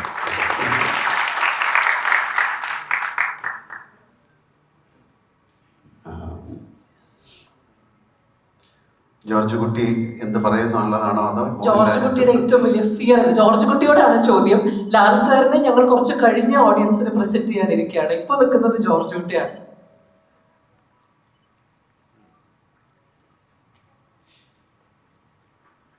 ഞാൻ പലപ്പോഴും പറഞ്ഞിട്ടുണ്ട്, ജോർജ് കുട്ടി ആരാണെന്ന് എനിക്കറിയില്ല. വളരെ അത്യപൂർവമായിട്ട് സംഭവിക്കുന്ന കാര്യമാണ്. നമ്മൾ സിനിമ ചെയ്യുമ്പോൾ ഒരു ക്യാരക്ടർ ചെയ്യുമ്പോൾ നമുക്ക് കുറച്ച് കഴിഞ്ഞ് അത് മനസ്സിലാവും. ഒരുപാട് സിനിമകളുണ്ട് നമുക്ക് ഓർത്ത് വയ്ക്കാൻ. വാനപ്രസ്ഥം, അല്ലെങ്കിൽ തൂവാനത്തുള്ളികൾ, താളവട്ടം, ചിത്രം, അങ്ങനെ ഒരുപാട് തന്മാത്രം, അങ്ങനെയൊക്കെ പറയാം. പക്ഷേ ഈ ജോർജ് കുട്ടി നമ്മൾ തുടങ്ങിയപ്പം മുതൽ അതിൻ്റെ 1, 2, 3 അയാൾ ആരാണെന്ന് ഒരു ആക്ടറായി എനിക്ക് മനസ്സിലാകുന്നില്ല. അയാൾ എൻ്റെ കയ്യിൽ നിന്നൊക്കെ പോയി. അത് തന്നെയാണ് ജിത്തു പറഞ്ഞത്. എന്തായാലും 13 വർഷമായിട്ട് ഈ കുടുംബവുമായിട്ട് സഞ്ചരിക്കുന്ന ഒരാളാണ് ജോർജ് കുട്ടി. അയാൾക്ക് ഒരു രഹസ്യം ഒളിപ്പിച്ച് വെക്കേണ്ടി വന്നു. അയാളുടെ ക്രൈമൊന്നും ചെയ്തിട്ടില്ല. അയാളുടെ മകൾക്ക് വേണ്ടി, അയാളുടെ ഭാര്യയ്ക്ക് വേണ്ടി, അയാളുടെ കുടുംബത്തിന് വേണ്ടിയിട്ട് അയാൾക്കൊരു ഒരു സത്യം വെക്കേണ്ടി വന്നു. എന്നിട്ട് അയാൾ പറഞ്ഞു, നിങ്ങൾക്ക് ഒന്നും സംഭവിക്കില്ല, ഞാനുണ്ട്. അത് അയാളുടെ ഒരു വാക്കാണ്. അപ്പം അയാളുടെ ഒരു പ്രതിജ്ഞയാണ്. അത് കീപ്പപ്പ് ചെയ്യാനായിട്ട് കഴിഞ്ഞ 13 വർഷമായിട്ട് അയാൾ ഭയങ്കര ഒരു യാത്രയിലാണ്. അയാൾക്ക് വയ്യാതായി. അയാൾക്ക് എന്താ പറയുന്നത്, ഈ സിനിമയിൽ നമ്മൾ പറയുന്നത് എനിക്ക് ഭയമാണ്. ജോർജ് കുട്ടി അങ്ങനെ ഭയമില്ലാത്ത ആളൊന്നുമില്ല. എവറി മൊമെന്റ് അയാൾക്ക് പേടിയാണ്. എന്തുകൊണ്ടാണ്? അയാളെ പറ്റിയല്ല, അയാളുടെ കുടുംബത്തെ പറ്റി. അപ്പോൾ കുറച്ചുകൂടെ നമ്മുടെ ഏജായി. ജോർജ് കുട്ടിക്ക് 13 വർഷങ്ങൾ കഴിഞ്ഞു. അവരുടെ കുട്ടികളൊക്കെ വലുതായി. അവരെ പല ചോദ്യങ്ങൾക്കും അയാൾ ആൻസർ ചെയ്യേണ്ടി വരും. സിനിമയിൽ അങ്ങനെ ഉണ്ട്. അയാളുടെ ഭാര്യയുടെ ചോദ്യങ്ങൾക്ക് അവരുടെ മുന്നിലൊന്നും അദ്ദേഹത്തിന് യഥാർത്ഥ വികാരങ്ങൾ പ്രകടിപ്പിക്കാൻ പറ്റില്ല. ആ ഫാമിലിയുടെ മുമ്പിൽ മാത്രമല്ല, ആ ആൾക്കാരുടെ ആരുടെ മുമ്പിൽ എന്താണ് തൻ്റെ മനസ്സിലുള്ളതെന്ന് പ്രകടിപ്പിക്കാൻ പറ്റാത്ത ഒരാളായി മാറി ജോർജ് കുട്ടി. സിനിമയിൽ പോലും അയാൾ നേരെ ഓപ്പോസിറ്റ് റിയാക്ഷൻസാണ് ചെയ്യുന്നത്. വളരെ സന്തോഷിക്കേണ്ട സമയത്ത് അയാൾ മനസ്സിൽ സങ്കടപ്പെടുന്നതായിരിക്കും, പക്ഷെ സങ്കടപ്പെടുന്ന കാണിക്കാതെ സന്തോഷം തുടങ്ങിയിരിക്കുന്നത്. അപ്പം അത്രയും ഒരു കോംപ്ലക്സിറ്റി ഉള്ള ആളാണ്. അപ്പം ഞാൻ അദ്ദേഹത്തെ ഈ സിനിമയുടെ കാര്യങ്ങളൊക്കെ പറഞ്ഞപ്പോഴത്തേക്ക് നമ്മൾ ഒരു ആക്ടർ എന്നുള്ള രീതിയിൽ ഞാൻ മനസ്സിലാക്കുന്ന അയാൾക്കൊരു സ്പിരിച്വാലിറ്റിയിലേക്കോ ഒരു ഫിലോസഫിക്കൽ തലത്തിലോട്ടൊക്കെ ജോർജ് കുട്ടി നടക്കേണ്ട സമയമൊക്കെ. കാര്യം ഗിൽറ്റ് എന്ന് പറയുന്നത് ഞാൻ പറഞ്ഞിട്ടുണ്ട്, ഇറ്റ്സ് ലൈക്ക് ഹെൽ എന്നാണ്. ഒരു നരക തുല്യമാണ് ഇതും കൊണ്ട് നടക്കുക എന്ന് പറയുന്നത്. അപ്പം ഇത് എവിടെയെങ്കിലും അയാൾക്ക് ഇറക്കി വെക്കണം, അതിനാരുമില്ല, അയാൾ തനിച്ചാണ്. അപ്പം അതുകൊണ്ടാണ് ഈ സിനിമയിൽ ഒരു പക്ഷേ നിങ്ങൾക്ക് കാണാം അയാൾ ചർച്ചിലൊക്കെ പോയി പ്രാർത്ഥിക്കുന്നുണ്ട്. പക്ഷെ എന്താണ് പ്രാർത്ഥിച്ചതെന്ന് എനിക്കറിയില്ല. നമ്മൾ ആ ഡയലോഗ് എനിക്ക് പറഞ്ഞിരിക്കുന്നത്. പക്ഷേ അയാളുടെ മനസ്സിൽ എന്താണ്, അല്ലെങ്കിൽ ഈ സിനിമയുടെ ഒരു ക്ലൈമാക്സ് ആണ്, ഈ സിനിമയ്ക്ക് ഒരു ക്ലൈമാക്സ് ഉണ്ട്. ആ ക്ലൈമാക്സിൽ അയാൾ പല കാര്യങ്ങൾ ചെയ്തിട്ടുണ്ടാകാം. അയാൾ ചെയ്തത് എന്തിനു വേണ്ടിയാണ്, അതോ ഇനിയും അയാൾ എന്തെങ്കിലും ചെയ്യാൻ പോകുന്നുണ്ടോ? പിന്നെ ഈ സിനിമയിൽ വളരെ പ്രത്യേകതയുള്ളത്, ഇത് 2 ഫാമിലീസിൻ്റെ കഥയാണ്. ഇത് പറഞ്ഞു 2 അമ്മമാരുടെ കഥയാണ്, 2 അച്ഛന്മാരുടെ കഥയാണ്, 2 കുട്ടികളുടെ കഥയാണ്. ഇത് പിന്നെ ഒരുപാട് പേര് വന്നു പോകുന്നുണ്ട്. പക്ഷെ എന്നാലും 2 പേർക്കും തുല്യ ദുഃഖിതരാണ്. ആരാണ് ശരി, ആരാണ് തെറ്റെന്നൊന്നും പറയാൻ പറ്റുന്നില്ല. ജോർജ് കുട്ടിയും അതേ അവസ്ഥയിലാണ്, ഒരു പക്ഷേ പ്രഭാകരനും അതേ അവസ്ഥയിലാണ്. ഇതിൽ ജോർജ് കുട്ടിക്ക് ഏറ്റവും വിശ്വസിക്കാൻ പറ്റാത്ത ഒരാളാണ് പ്രഭാകരൻ. കാര്യം അയാൾ വന്ന് പറയുന്നത് സത്യമാണെന്ന് എങ്ങനെ അറിയും? നിങ്ങളൊന്നും പറയും, ഞാനത് ശരിയാക്കാം. അത് സത്യമാണോ അല്ലയോ എന്നറിയില്ല. അപ്പം എല്ലാ കാര്യങ്ങളും ആരായാലും ജോർജ് കുട്ടി കാണുന്നത് ഒരു എതിരാളിയായിട്ടാണ്. അപ്പം അതിനെ എങ്ങനെ അത് കൊണ്ട് നടക്കാമെന്നൊക്കെ പറയുന്ന ഒരു ചിന്തയിലാണ്. അപ്പം ഭയങ്കരമായ ഭാരം മനസ്സിലേറി ഷോൾഡർ ചെയ്ത് നടക്കുന്ന ഒരാളാണ് ജോർജ് കുട്ടി. ഞാൻ പല പ്രാവശ്യം പറഞ്ഞു ജോർജ് കുട്ടി ഒന്ന് രക്ഷിക്കും, പക്ഷെ ഇനിയും രക്ഷപ്പെടുത്തിയിട്ടില്ല. അപ്പം യു ക്യാൻ എക്സ്പെക്ട് ദൃശ്യം 4 ഓൾസോ സർ. അല്ല അങ്ങനെ പറയും, but it's not a joke. Let people watch the film and let them decide whether we should do 3 sequels, like 4 or 5. But Anthony has got a very different plan. He said we'll do 5. Then we'll go. എന്തായാലും ഒരുപാട് സന്തോഷം. As an actor, I'm so thrilled because it never happens in films. For the last 13 years, I carry this character and this family. They are growing and they are having a bunch of questions. George is not able to answer. So അങ്ങനെ even പിന്നെ പ്രേക്ഷകർ ഈ പ്രേക്ഷകർക്കും അതിൽ അഭിനയിക്കുന്ന എല്ലാ ക്യാരക്ടേഴ്സിനും പ്രേക്ഷകർക്കറിയാം. പക്ഷെ അതിൽ അഭിനയിക്കുന്ന ഒരു ക്യാരക്ടേഴ്സിന് ഇയാൾ എന്താ ചെയ്തതെന്ന് അറിയില്ല. അതൊരു സ്ട്രേഞ്ച് ഫിനോമിനയാണ്. പ്രേക്ഷകർക്കറിയാം, അതിലെ പോലീസിനറിയാം, കുറച്ച് പേർക്കൊക്കെ അറിയാം ഇയാൾ എന്തോ ചെയ്തിരിക്കുന്നത്, ഡൺ സംതിങ്. ബട്ട് എന്താണെന്നുള്ളത് ആർക്കും അറിയില്ല, ആ ഫാമിലിക്ക് അറിയില്ല. അപ്പം ഇതുകൊണ്ട് ഇയാൾക്ക് ഈ വെയിറ്റ് താങ്ങി നടക്കാനുള്ള ശക്തി ഇല്ലാതെ. അപ്പം അതുകൊണ്ടാണ് ഈ സിനിമയിൽ പറയുന്നത്, ഇത് എനിക്ക് ഒരാളല്ല, ഒരുപാട് എതിരാളികളുണ്ട്, എനിക്ക് ഭയമാണ്. അങ്ങനെ ഒരു സിനിമയിലെ ഹീറോ എനിക്ക് പേടിയാണെന്ന് പറയാൻ ഒരിക്കലും ഇങ്ങനെ ഒരു കഥാപാത്രത്തെ ഉണ്ടാക്കാൻ വളരെ പ്രയാസമാണ്. പക്ഷെ അയാൾ സത്യമാണ് പറഞ്ഞത്. നിങ്ങൾ നേരത്തെ ചോദിച്ചു ജോർജ് കുട്ടി നല്ല മനുഷ്യനാണ്. അയാൾ നല്ല മനുഷ്യനാണ്. അയാൾ നല്ല മനുഷ്യനാണെന്ന് പറഞ്ഞാൽ ഭയങ്കര സ്വാർത്ഥതയുള്ള മനുഷ്യൻ. എന്തിനാണ്? അയാൾക്ക് വേണ്ടിയല്ല, അയാളുടെ കുടുംബത്തോട്. അപ്പൊ ആ കുടുംബത്തെ രക്ഷിക്കാൻ ജോർജ് കുട്ടി ഞാനിത് ഇടറിപ്പോയി. ഈ കുടുംബത്തെ രക്ഷിക്കാൻ ജോർജ് കുട്ടി ഏതറ്റവും വരെയും പോകും. ജോർജ് കുട്ടി. അതാണ് സത്യം. അതാണ് ജോർജ് കുട്ടിയെ പറ്റി എനിക്ക് പറയാനുള്ളത്. പക്ഷെ എൻ്റെ സിനിമ 48 years, ആ സിനിമ ജീവിതത്തിൽ ഒരു ആക്ടർക്ക് കിട്ടാവുന്ന ഏറ്റവും വലിയ കഥാപാത്രമാണ്. ഏറ്റവും കോംപ്ലക്സിറ്റി ഉള്ള ഒരു കഥാപാത്രമാണ്. അഭിനയിച്ച് ഫലിപ്പിക്കാൻ പറ്റുമോ എന്നൊക്കെ ചോദിക്കുന്നതിലൊന്നും അർത്ഥമില്ല. നമ്മൾ അഭിനയിക്കും, അത് ശരിയല്ലെങ്കിൽ അത് ശരിയല്ലെന്ന് പറയാൻ ക്യാമറയുടെ പുറകിലും മുമ്പിലൊക്കെ ആൾക്കാർ. പക്ഷേ ജോർജ് കുട്ടിയെ മനസ്സിലാക്കുക എന്ന് പറയുന്നത് ആർക്കും പറ്റില്ല. അത് അങ്ങനത്തെ ഒരു ക്യാരക്ടറാണ്. ഇങ്ങനെയൊരു ജോർജ് കുട്ടി ഉണ്ടാകുമോ എന്ന് എനിക്ക് ഇല്ല. ഇതിൽ ഏറ്റവും രസം ജോർജ് കുട്ടി എന്ന് പേരിട്ടതാണ്. അയാൾക്ക് കിഷൻ നായർ എല്ലാം പേരാണെങ്കിൽ അല്ല, സീരിയസ്ലി അല്ലേ? ജോർജ് കുട്ടി എന്ന് പറയുന്നത് പറയാനൊരു സ്വീറ്റ് നെയിമാണ്, പക്ഷേ കുറച്ച് പ്രയാസം വരാണ്. Thank you so much, and once again, sir, thank you very much for associating with us. That's why I said welcome to our family. We can do wonders. Okay, thank you so much. ഞാൻ ഇടയ്ക്ക് interrupt ചെയ്യേണ്ടെന്ന് ഓർത്തിട്ടാണ്. അഭിനയിച്ച് ഫലിപ്പിക്കാൻ പറ്റുമോ എന്ന് സംശയം ഉണ്ടാവാന്ന് പറഞ്ഞു. ഞങ്ങൾക്ക് മലയാളികൾക്ക് ആർക്കും ലാലേട്ടനെ കുറിച്ച് അങ്ങനെ ഒരു സംശയമില്ല. So my next question is to you, ma'am. എൻ്റെ അടുത്ത ചോദ്യം റാണിയോടാണ്. റാണി survived a crisis. George Kutti wasn't there at home. one unfortunate incident happened, but Rani, she managed to stay strong for her kids. So in the first part, Rani's fears were uh, about police arresting them or finding the truth and all those things. When Drishyam 2 happened, Rani was, I think, somewhat back to normal. But then your concerns were mostly about the future of your kids, especially the emotional scars of Anju, as well as her future, making sure she is safe, she is healthy, and all those things. So when it comes to Drishyam 3, uh, what are your emotions like? What is your greatest fear in Drishyam 3? Good evening, first of all, to everyone. എന്താ പറയാ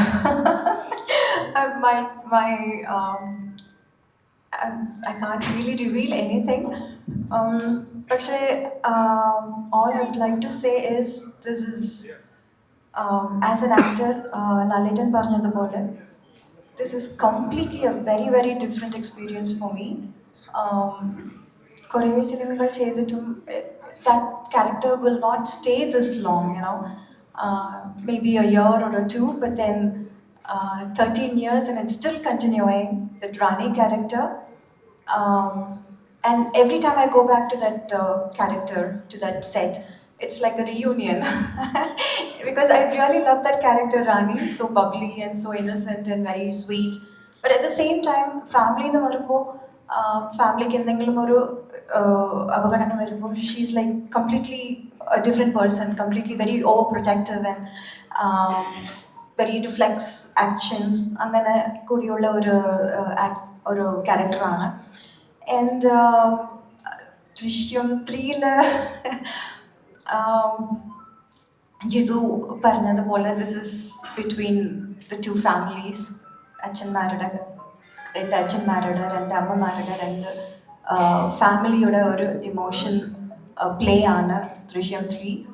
And it's always a pleasure to come back as Rani and still win hearts and still you know, no matter what we do, അത് പ്രേക്ഷക ചെയ്തത് തെറ്റാണ്, പക്ഷെ അതൊരു accidental ഇതല്ലേ, it's nothing. So, and still having the support of the whole Kerala, the audience, is something really, really beautiful. And thank you all. Thank you so much for all the love and support, and hope it continues forever. Thank you so much. Thank you. For us also, it's always a pleasure to watch you both together on screen. Thank you. Thank you. Ansiba, അഞ്ജുനോടാണ് അടുത്ത ചോദ്യം. അഞ്ജു സത്യം പറഞ്ഞാൽ വളരെ normal ആയിട്ടുള്ള ഒരു teenager, normal ആയിട്ടുള്ള ഒരു ജീവിതം നയിക്കുന്ന ഒരു ടീനേജർ. സെക്കൻഡ് ഹാഫിലേക്ക് എത്തിയപ്പോൾ നമുക്കൊക്കെ അങ്ങ് സങ്കടം തോന്നി, ഒരുപാട് വേദനകൾ ഉള്ളിൽ വന്നു. എങ്ങനെയാണ് അത് മനസ്സിനെയും ജീവിതത്തിനെയൊക്കെ പിടിച്ചൊലച്ചതെന്ന്. ദൃശ്യം 3-ലേക്ക് വരുമ്പോൾ എന്താണ് അഞ്ജുവിന്റെ ഒരു സ്റ്റേറ്റ് ഓഫ് മൈൻഡ്? ദൃശ്യം 1-ൽ തന്നെയാണ്. സോറി, എല്ലാവർക്കും നമസ്കാരം. ഞാൻ പെട്ടെന്ന് ക്യാരക്ടറിനെ പറ്റി ചിന്തിച്ചപ്പോൾ ഭയങ്കര എക്സൈറ്റഡ് ആയി പോയതാണ്. ദൃശ്യം 1-ല് അഞ്ജുവിൻ്റെ ക്യാരക്ടർ വളരെ, ഈ പറഞ്ഞതുപോലെ വളരെ നോർമലായിട്ടുള്ള കുട്ടിയാണ്. ഈ ഇന്നത്തെ കാലത്തെ പോലെയുള്ള സോഷ്യൽ മീഡിയ ഒന്നും എത്തിപ്പെട്ടിട്ടില്ല. ആ കുട്ടി ഒരുപാട് സോഷ്യലി അങ്ങനെ എല്ലാവരും അറിയുന്നതോ അല്ലെങ്കിൽ സോഷ്യൽ മീഡിയ യൂസ് ചെയ്തിട്ടോ അങ്ങനെയുള്ള ഈ പുതിയ ടെക്നോളജി കാര്യങ്ങളൊന്നും അറിയാത്ത ഗ്രാമാന്തരീക്ഷത്തിൽ വളർന്നിട്ടുള്ള വളരെ ഇന്നസെൻസ് ഉള്ള ഒരു കുട്ടിയാണ്. ഒരു മലയോര പ്രദേശത്ത് താമസിക്കുന്ന ഒരു കുട്ടി, പക്ഷേ ഭയങ്കര ഒബീഡിയൻ്റ് ആയിട്ടുള്ള ഒരു കുട്ടിയാണ്. ആ കുട്ടി ചെയ്തതൊരു വലിയ ക്രൈമാണെന്ന് തിരിച്ചറിയുന്ന പ്രായത്തിൽ തന്നെയാണ് ഈ ക്രൈം ചെയ്തു പോയത്. അതുകൊണ്ട് തന്നെ അതൊരു ഭയങ്കര ട്രോമയായിട്ട് മനസ്സിൽ കിടപ്പുണ്ട്. അത് ദൃശ്യം 2-ലേക്ക് എത്തിക്കഴിഞ്ഞപ്പോഴും ആ ട്രോമ അകത്തുണ്ട്. പക്ഷെ ഇത്രയും സപ്പോർട്ടീവായിട്ടൊരു അച്ഛൻ, അമ്മ, അനിയത്തി, അത് ആ കുട്ടിയുടെ വേൾഡ് എന്ന് പറയുന്നത് ഇവരാണ്, ഈ ഒരു ഫാമിലിയാണ്. അവരെ ചുറ്റിപ്പറ്റിയാണ് ആ കുട്ടിയുടെ ജീവിതവും. അപ്പോൾ അവൾക്ക് എപ്പോഴും ഉള്ളിൻ്റെ ഉള്ളിൽ അവൾ ചെയ്തതൊരു തെറ്റാണ്. ഒരു കൊലപാതകം ചെയ്യാന്ന് പറഞ്ഞു കഴിഞ്ഞാൽ വലിയൊരു തെറ്റായിട്ടത് മനസ്സിലുണ്ട്. ആക്സിഡൻ്റ് ആണെങ്കിൽ പോലും അത് ചെയ്യാൻ പാടില്ലായിരുന്നു എന്നുള്ളൊരു ചിന്ത അവളുടെ മനസ്സിലുണ്ട്. ആ തെറ്റ്, അതിൻ്റെ വേദന എല്ലാം ഉണ്ട്. ഇനി ഫ്യൂച്ചർ എന്തായിരിക്കും എന്നുള്ളൊരു ഭയമുണ്ട്. ഇതിലെല്ലാം ഉപരി ഈ അച്ഛനും അമ്മയും അനിയത്തി ഇത്രയും സ്നേഹിച്ച് ഇത്രയും പ്രൊട്ടക്റ്റ് ചെയ്യുമ്പോൾ ഒരു വിഷമമുണ്ട്. അവർക്ക് വേണ്ടിയാണല്ലോ ഇവരെല്ലാം ഇത്രയും ത്യാഗം സഹിക്കുന്നതെന്ന്. എസ്പെഷ്യലി അച്ഛൻ കുറച്ചും കൂടെ ഓവർ കൺസേൺ ആണ്. മകൾക്ക് എന്തെങ്കിലും പറ്റുമോ, മകൾക്ക് വേണ്ടിയിട്ട് മാത്രം എന്ന് പറഞ്ഞിട്ട് മുന്നോട്ട് ജീവിച്ചുകൊണ്ടിരിക്കുകയാണ്. എല്ലാം സ്വയം ഏറ്റെടുത്തുകൊണ്ടിരിക്കുകയാണ് അച്ഛൻ. എല്ലാ തെറ്റും എല്ലാ ചീത്തപ്പേരും എല്ലാം കേട്ടുകൊണ്ടിരിക്കുന്ന അച്ഛനാണ്. ദൃശ്യം 2 കഴിഞ്ഞിട്ട് എനിക്ക് ഏറ്റവും കൂടുതൽ പെൺകുട്ടികളുടെ മെസ്സേജ് ആയിരുന്നു വന്നിരുന്നത്. ഇങ്ങനെ ഒരു അച്ഛനെ കിട്ടാൻ വേണ്ടിയിട്ട് എത്ര ഭാഗ്യം ചെയ്യണം എന്ന് ചോദിച്ചിട്ട് അത്രയും പെൺകുട്ടികൾ അങ്ങനെ മെസ്സേജ് അയച്ചപ്പോൾ ശരിക്കും അതൊരു ഭയങ്കര സന്തോഷം തോന്നിയ കാര്യമാണ്. ഇപ്പോഴും അങ്ങനെ ഒരു അച്ഛനെ കിട്ടാൻ വേണ്ടി, അല്ലെങ്കിൽ എൻ്റെ അച്ഛൻ ഇങ്ങനെ ആയിരുന്നു എന്ന് പറഞ്ഞിട്ട് കുറെ പേര് പറയാറുണ്ട്. ദൃശ്യം 3 എത്തുമ്പോഴും ഈ കുട്ടിക്ക് വേണ്ടിയിട്ട് ഈ അച്ഛൻ, അമ്മ, സഹോദരി എല്ലാം ഉണ്ട്. പക്ഷെ അച്ഛനുമായിട്ടൊരു ഇമോഷണൽ കണക്ഷൻ ഇച്ചിരി കൂടുതലാണ്. അച്ഛൻ എന്ത് പറഞ്ഞു കഴിഞ്ഞാലും നോ പറയാനൊരു മടിയുള്ള ആളാണ്. കാരണം അച്ഛൻ ജീവിക്കുന്നതും അച്ഛൻ എന്ത് ചെയ്യുന്നതും ഈ കുട്ടിക്ക് വേണ്ടിയിട്ടാണെന്ന് അഞ്ജുന് നന്നായിട്ട് അറിയാം. അപ്പൊ അതുകൊണ്ട് അച്ഛൻ്റെ അടുത്തൊരു ചെറുതായിട്ട് നോ എന്ന് പറയണമെന്നുണ്ടെങ്കിൽ പോലും അത് പറയാൻ അവർക്ക് പറ്റില്ല. അത് മുഖഭാവത്തിലൂടെ പോലും കാണിക്കാൻ പറ്റാത്ത രീതിയിൽ അത്രയും അച്ഛൻ്റെ അടുത്ത് സ്നേഹം കൂടുതലുള്ള ഒരു മകളാണ്. അമ്മയുടെ അടുത്തും അതുപോലെയാണ്, സഹോദരിയുടെ അടുത്തും അതുപോലെയാണ്. അപ്പൊ 3 വരുന്ന സമയത്ത് ആ കുട്ടി ഇനി മുന്നോട്ട് എന്താണ് അനുഭവിക്കാൻ പോകുന്നത്, അല്ലെങ്കിൽ ആ കുട്ടിയുടെ ഫ്യൂച്ചർ എന്തായിരിക്കും, ഈ ഫാമിലി എങ്ങനെയായിരിക്കും അത് മുന്നോട്ട് കൊണ്ടുപോകുന്നു എന്നുള്ളൊരു വലിയ ക്വസ്റ്റ്യൻ മാർക്ക് അവിടെ ഉണ്ട്. ആ ക്വസ്റ്റ്യനുള്ള ആൻസർ 21-ാം തീയതി ഡയറക്ടറുടെ ബർത്ത്ഡേയുടെ അന്ന് ദൃശ്യം 3 റിലീസ് ചെയ്യുമ്പോൾ അറിയാൻ പറ്റും. Thank you. അനുവിലേക്ക് ഈ ഒബീഡിയന്റ് മകളാണ് എന്ന് അഞ്ജു പറഞ്ഞു. കൂട്ടത്തിൽ കുറച്ച് കുറുമ്പത്തിയാണ് അനുവിന് നമ്മളെ സത്യം പറഞ്ഞാൽ ദൃശ്യം ഈ 13 വർഷമായി എന്ന് നമുക്ക് തോന്നുന്നത് അനുവിനെ കാണുമ്പോഴാണ്. കാര്യം ആദ്യം തുടങ്ങുമ്പോൾ യൂണിഫോം എനിക്കൊന്ന് പിനാഫോറൊക്കെ ഇട്ട് ഫ്രോക്കൊക്കെ ഇട്ട് ഹെയർ ബോക്ക് വെച്ചിട്ടുള്ള ഒരു കൊച്ചുകുട്ടിയായിരുന്നു. ആ കൊച്ചുകുട്ടിയാണ് ഇപ്പോൾ അനുവിനെ കാണുമ്പോഴാണ് നമുക്ക് ആ ഒരു വ്യത്യാസം വരുന്നത്.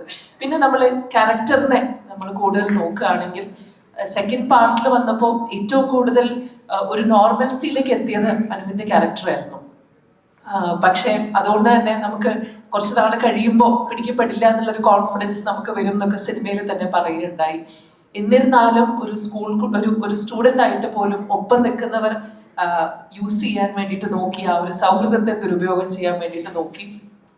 ഇതിൻ്റെയൊക്കെ അവസാനത്തിലാണ് നമ്മൾ സിനിമ അവസാനിച്ചത്, ദൃശ്യം 2 അവസാനിച്ചത്. ദൃശ്യം 3 വരുമ്പോൾ ഇത്രയും കാലം സംഭവിച്ചിട്ടുള്ള ഈ കാര്യങ്ങൾ അനുവിന്റെ ലൈഫിലെ നോർമൽസിനെ ബാധിച്ചോ, അതോ അനുവിനും ഭയം വന്നു തുടങ്ങിയോ ദൃശ്യം 3 എത്തിയപ്പോ? Good evening everybody. ആദ്യം തന്നെ ഒരുപാട് സന്തോഷം. I'd like to say a few words before jumping into the question, if you don't mind. So, ഇപ്പോൾ ട്രെയിലർ കണ്ടപ്പോൾ സത്യം പറഞ്ഞാൽ കുറച്ച് ഇമോഷണൽ ആയിട്ട് ഫീൽ ചെയ്തു, because it's A long journey, 13 years, especially when I look at my self on the screen. വളരെ കുഞ്ഞായിട്ട് ഇരുന്നിട്ട് ഇപ്പം ഈ പറഞ്ഞ പോലെ സാരിയൊക്കെ എടുത്ത് വന്നു എന്ന് പറഞ്ഞപ്പോൾ I'm just realizing okay wow. So ഞാനെന്നും ലൈഫിൽ തിരിഞ്ഞു നോക്കുമ്പോൾ for me it's going to be my life before Drishyam and after Drishyam, because everything changed. അത് വളരെ പോസിറ്റീവ് ആയിട്ടുള്ള ചേഞ്ചസ് ആയിരുന്നു. So I just would like to say thank you to Jeethu uncle and Antony uncle, because ഇത് വലിയൊരു ഓപ്പർച്യൂണിറ്റി ആയിരുന്നു എനിക്ക് ലൈഫിൽ നിന്നും. Coming back to the question, Anu ഇപ്പം സത്യം പറഞ്ഞിട്ടുണ്ടെങ്കിൽ നോർമൽസി എന്ന് പറയുന്ന ഒരു സാധനം ഇല്ല ഫാമിലിയിൽ എനിമോർ. കാരണം ഒരു ക്രൈം ചെയ്തു അതിനെ മറച്ചു വെക്കാൻ ശ്രമിച്ചുകൊണ്ടിരിക്കുകയാണ്. അപ്പോൾ ഒന്നിനു മേലൊന്ന് കള്ളങ്ങളും അല്ലെങ്കിൽ എന്താ പറയുക, അതിനിങ്ങനെ എന്താ പറയുക constantly fighting to not go to jail. അപ്പൊ അതിന് നമ്മൾ പേ ചെയ്യുന്ന പ്രൈസാണ് ഈ പറയുന്ന ഫിയർ അല്ലെങ്കിൽ ടെൻഷൻ എന്ന് പറയുന്നത്. ശരിയാണ്, അനുവിനെ നോക്കി കാണുമ്പം ഒരു വിധത്തില് ടീനേജറായി, അതിന്റെ ടാൻട്രംസ് ഉണ്ട്, ഒരു നോർമലായി എന്ന് വിശ്വസിക്കാം. ബട്ട് ഡീപ് ഡൗൺ എല്ലാ ദിവസവും പേടിയാണ്, നാളെ എന്താണ് സംഭവിക്കാൻ പോകുന്നത്, അല്ലെങ്കിൽ പിടിക്കപ്പെട്ടാലോ. അതേപോലെ തന്നെ ആര് വിശ്വസിക്കണം ആര് വിശ്വസിക്കേണ്ട, സുഹൃത്തുക്കളാണെങ്കിലും. ബിക്കോസ് ടീനേജർ ആണ്, അല്ലെങ്കിൽ ഇപ്പം 3rd വരുമ്പോൾ അഡൾട്ട് ആണ്. ഈ പറയുന്ന ഒരു നോർമൽ ലൈഫ് എല്ലാവരും ആഗ്രഹിക്കും, പക്ഷെ അതുണ്ടോ എന്നുള്ളതൊരു വലിയ ക്വസ്റ്റ്യൻ മാർക്കാണ്.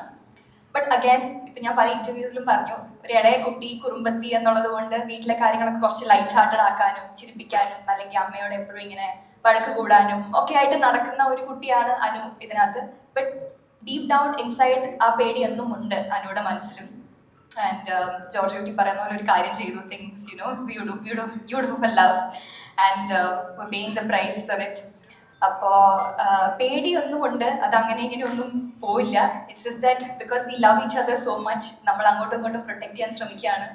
ഫ്രസ്ട്രേഷൻസ് ഉണ്ട്, അല്ലെങ്കിൽ പറഞ്ഞ പോലെ ചോദ്യങ്ങളുണ്ട് അനുവിന്, ഇനി എങ്ങനെയാണ് പോകുന്നത്. അല്ലെങ്കിൽ ഇപ്പൊ സിനിമ കാണുന്നവരെ സംബന്ധിച്ച് അറിയാം, അല്ലെങ്കിൽ ജോർജ് കുട്ടി ഇതൊക്കെയാണ് ചെയ്യുന്നത്, പക്ഷെ വീട്ടിലുള്ള ഒരാൾക്കും അറിയില്ല എന്തൊക്കെയാണ് ജോർജ് കുട്ടി ചെയ്യുന്നത് പുറത്തു പോയിട്ട് എന്നുള്ളത്. അപ്പൊ തേർഡിലേക്ക് വരുമ്പോൾ ഈ പറഞ്ഞ പോലെ അനു കുറച്ചുകൂടെ മെച്ചുവേർഡായി. ചേച്ചി ഒരു പൊടിക്ക് സൈലന്റ് ആണെങ്കിൽ അനു ഒരു പൊടിക്ക് എന്താ പറയാ എല്ലാത്തിനും ചോദ്യങ്ങളുണ്ട്, എല്ലാത്തിനെയും ക്വസ്റ്റ്യൻ ചെയ്യുന്ന ഒരു ക്യാരക്ടറാണ്. അപ്പൊ ചോദ്യങ്ങൾ ചോദിക്കുന്നുണ്ട്, ആൻസേഴ്സ് സീക്ക് ചെയ്യുന്നുണ്ട്. ഫ്യൂച്ചർ ഈ പറയുന്ന പോലെ യങ് ആണ്, അപ്പൊ ഫ്യൂച്ചർ പ്ലാൻ ചെയ്യാൻ ആഗ്രഹിക്കുന്നുണ്ട്. അപ്പം ഇങ്ങനെ പല പല കാര്യങ്ങൾ അഡ്രസ് ചെയ്യുന്നുണ്ട്. But deep down we all love our family so much, George കുട്ടിയും കുടുംബവും. അപ്പൊ നമ്മൾ അതിനെ എങ്ങനെ അതിൽ നിന്ന് സെയിൽ ത്രൂ ചെയ്യുന്നു എന്നുള്ളതാണ് thrill. We are looking forward to it. Thank you very much. തീർച്ചയായും ദൃശ്യം 3ന്റെ ട്രെയിലർ ലോഞ്ചിലേക്ക് പോകുന്നതിന് മുമ്പായി ജോർജ് കുട്ടിയുടെ ഒരു ചോദ്യം കൂടി. ആ വലിയ ക്വസ്റ്റ്യൻ, നമ്മുടെ മറ്റേ ബാഹുബലി ഇറങ്ങിയപ്പോൾ എല്ലാവരും സംശയം കട്ടപ്പ എന്തിനാണ് ബാഹുബലിയെ കുത്തിയെന്നുള്ളത്. അതുപോലെ 3 ഇറങ്ങുമ്പോൾ ജോർജ് കുട്ടി ഫൈനലി പിടിക്കപ്പെടുമോ? പിടിക്കപ്പെട്ട എന്ത് ജോർജ് കുട്ടി?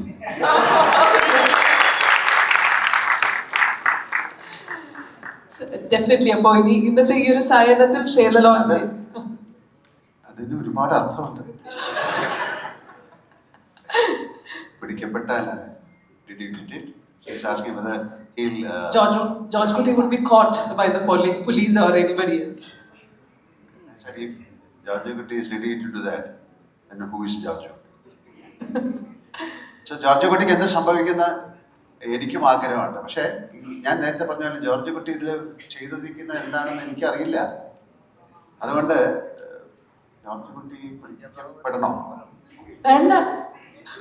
അപ്പൊ 21-ാം തീയതി കാണാം മിക്കവാറും ജോർജ് കുട്ടി അല്ലേ? അത് ജോർജ് കുട്ടിയായിട്ടിരിക്കുന്നത്. ജോർജ് കുട്ടിയെ പോലെ തന്നെയാ, പിടിയൊന്നും തരുന്നില്ല. ഇനി ദൃശ്യം 3ന്റെ ട്രെയിലർ ലോഞ്ചാണ്. ജോർജ് കുട്ടിയും കുടുംബവും ചേർന്ന് തന്നെയാണ് ട്രെയിലർ നമുക്കായി ഇവിടെ പ്രസന്റ് ചെയ്യുന്നത്. Last please.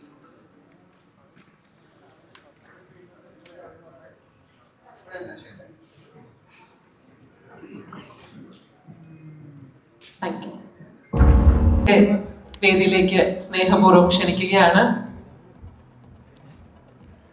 ലാലേട്ടന്റെ നമ്പർ 1 ഫാൻ കൂടിയാണ് ആന്റണി ചേട്ടൻ. അതുകൊണ്ട് ആന്റണി ചേട്ടനോടൊപ്പം ലാലേട്ടനും കൂടി ഇങ്ങോട്ട്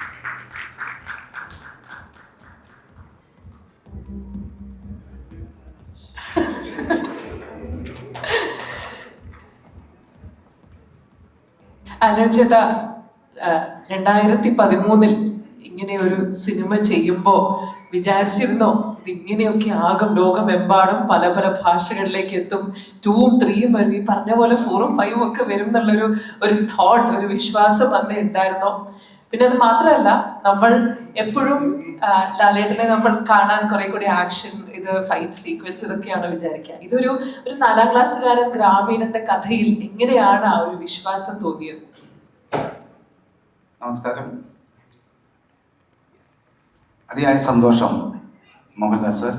കാര്യം സിനിമ ആശീർവാദ് സിനിമാസ് നിർമ്മാണം തുടങ്ങിയിട്ട് കഴിഞ്ഞ 27 വർഷങ്ങൾ കഴിഞ്ഞു. അപ്പോൾ 27 വർഷം മുൻപ് തുടങ്ങിയ അതേ സ്നേഹത്തോടെ ഇപ്പോഴും ഇതുപോലെ നിൽക്കാൻ പറ്റുന്നത്, സിനിമകൾ നിർമ്മിക്കാൻ പറ്റുന്നത്, ഇതെല്ലാം ഒരു ജീവിതത്തിൻ്റെ ഭാഗ്യമായിട്ട് കാണുന്നതാണ്.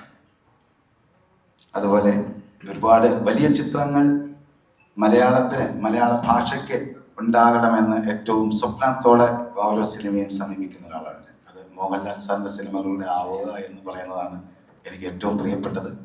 അതിനുവേണ്ടി തുടങ്ങിയ സമയം മുതൽ 27 വർഷം മുൻപ് മുതൽ എൻ്റെ ലാൽ സാറിനോട് ചേർന്ന് നിന്ന് ഞാൻ അതിന് പ്രയത്നിക്കുന്ന ഒരാളാണ്. അപ്പോൾ ചില ഭാഗ്യങ്ങൾ കൂടെ ചേർന്ന് വരുന്നതിന് തുല്യമായിട്ടാണ് ജിത്തു ജോസഫുമായിട്ട് എൻ്റെ സൗഹൃദത്തിനെ ഞാൻ കാണുന്നത്. കാരണം സിനിമ തുടങ്ങുന്നതിന്, കഥ പറയുന്നതിനെല്ലാം മുൻപ് തന്നെ എനിക്ക് എൻ്റെ കുടുംബത്തിലെ ഒരാളെ പോലെ ആ കുടുംബവുമായിട്ട് ബന്ധമുണ്ട്. അതുകൊണ്ട് തന്നെ ഈ സിനിമയുടെ കഥ ശരിക്കും എൻ്റെ ഭാര്യ ശാന്തിയാണ് എപ്പോഴും എന്നോട് എന്തൊക്കെയോ പറഞ്ഞു. അപ്പം ഞാനത് വലിയൊരു പ്രാധാന്യം കൊടുക്കാതെ, അതിന് ചെവി കൊടുക്കാതെ ഞാൻ മാറിപ്പോയി. കാരണം ഒരുപാട് കഥകൾ പറയുന്ന ഒരാളായതുകൊണ്ട്. അപ്പോൾ അത് കഴിഞ്ഞ് ലാൽ സാറിനെ കാണാൻ ജിത്ത് വന്ന് ഈ കഥ പറയുന്ന സമയത്ത് ഒരുപാട് കഥകൾ മോഹൻലാൽ സാറിന് വേണ്ടിയിട്ട് ഞാൻ കേൾക്കുന്ന ഒരാളാണ്. എൻ്റെ അഭിപ്രായങ്ങൾ പറയുന്ന ഒരാളാണ്. പലപ്പോഴും പടങ്ങൾ എന്തെങ്കിലും രീതിയിൽ നമ്മൾ ഇഷ്ടപ്പെടാത്ത പോലെ സംഭവിച്ചാൽ അതിന് ഒരുപാട് ഞാൻ ആണ് അതിന് കാരണമെന്ന് കേൾക്കുന്ന ആളാണ്. ഇതിലൊന്നും എനിക്ക് പരാതികളില്ല. പക്ഷെ ജിത്തു ജോസഫിൻ്റെ ഈ ദൃശ്യം എന്ന് പറയുന്ന സിനിമയുടെ കഥ ലാൽ സാറിനോട് പറയാൻ വന്നപ്പോൾ ജിത്തു ആദ്യം എന്നോടാണ് ഈ കഥ പറയുന്നത്. ഇത് ഞാൻ പല പ്രാവശ്യം പറഞ്ഞത്, ഒരുപാട് സന്തോഷമുള്ളത് കൊണ്ട് അത് വീണ്ടും വീണ്ടും പറയുന്നതെന്നുള്ളൂ കേട്ടോ. അപ്പോൾ മോഹൻലാൽ സാറിലേക്ക് ഞാൻ പറഞ്ഞോളാം ജിത്തു ഈ കഥ ലാൽ സാറിനോടെന്ന് പറഞ്ഞു. ഞാനാണ് ലാൽ സാറിൻ്റെ അടുത്ത് ഈ കഥ ആദ്യം മുതൽ അവസാനം വരെ പറയുന്നത്.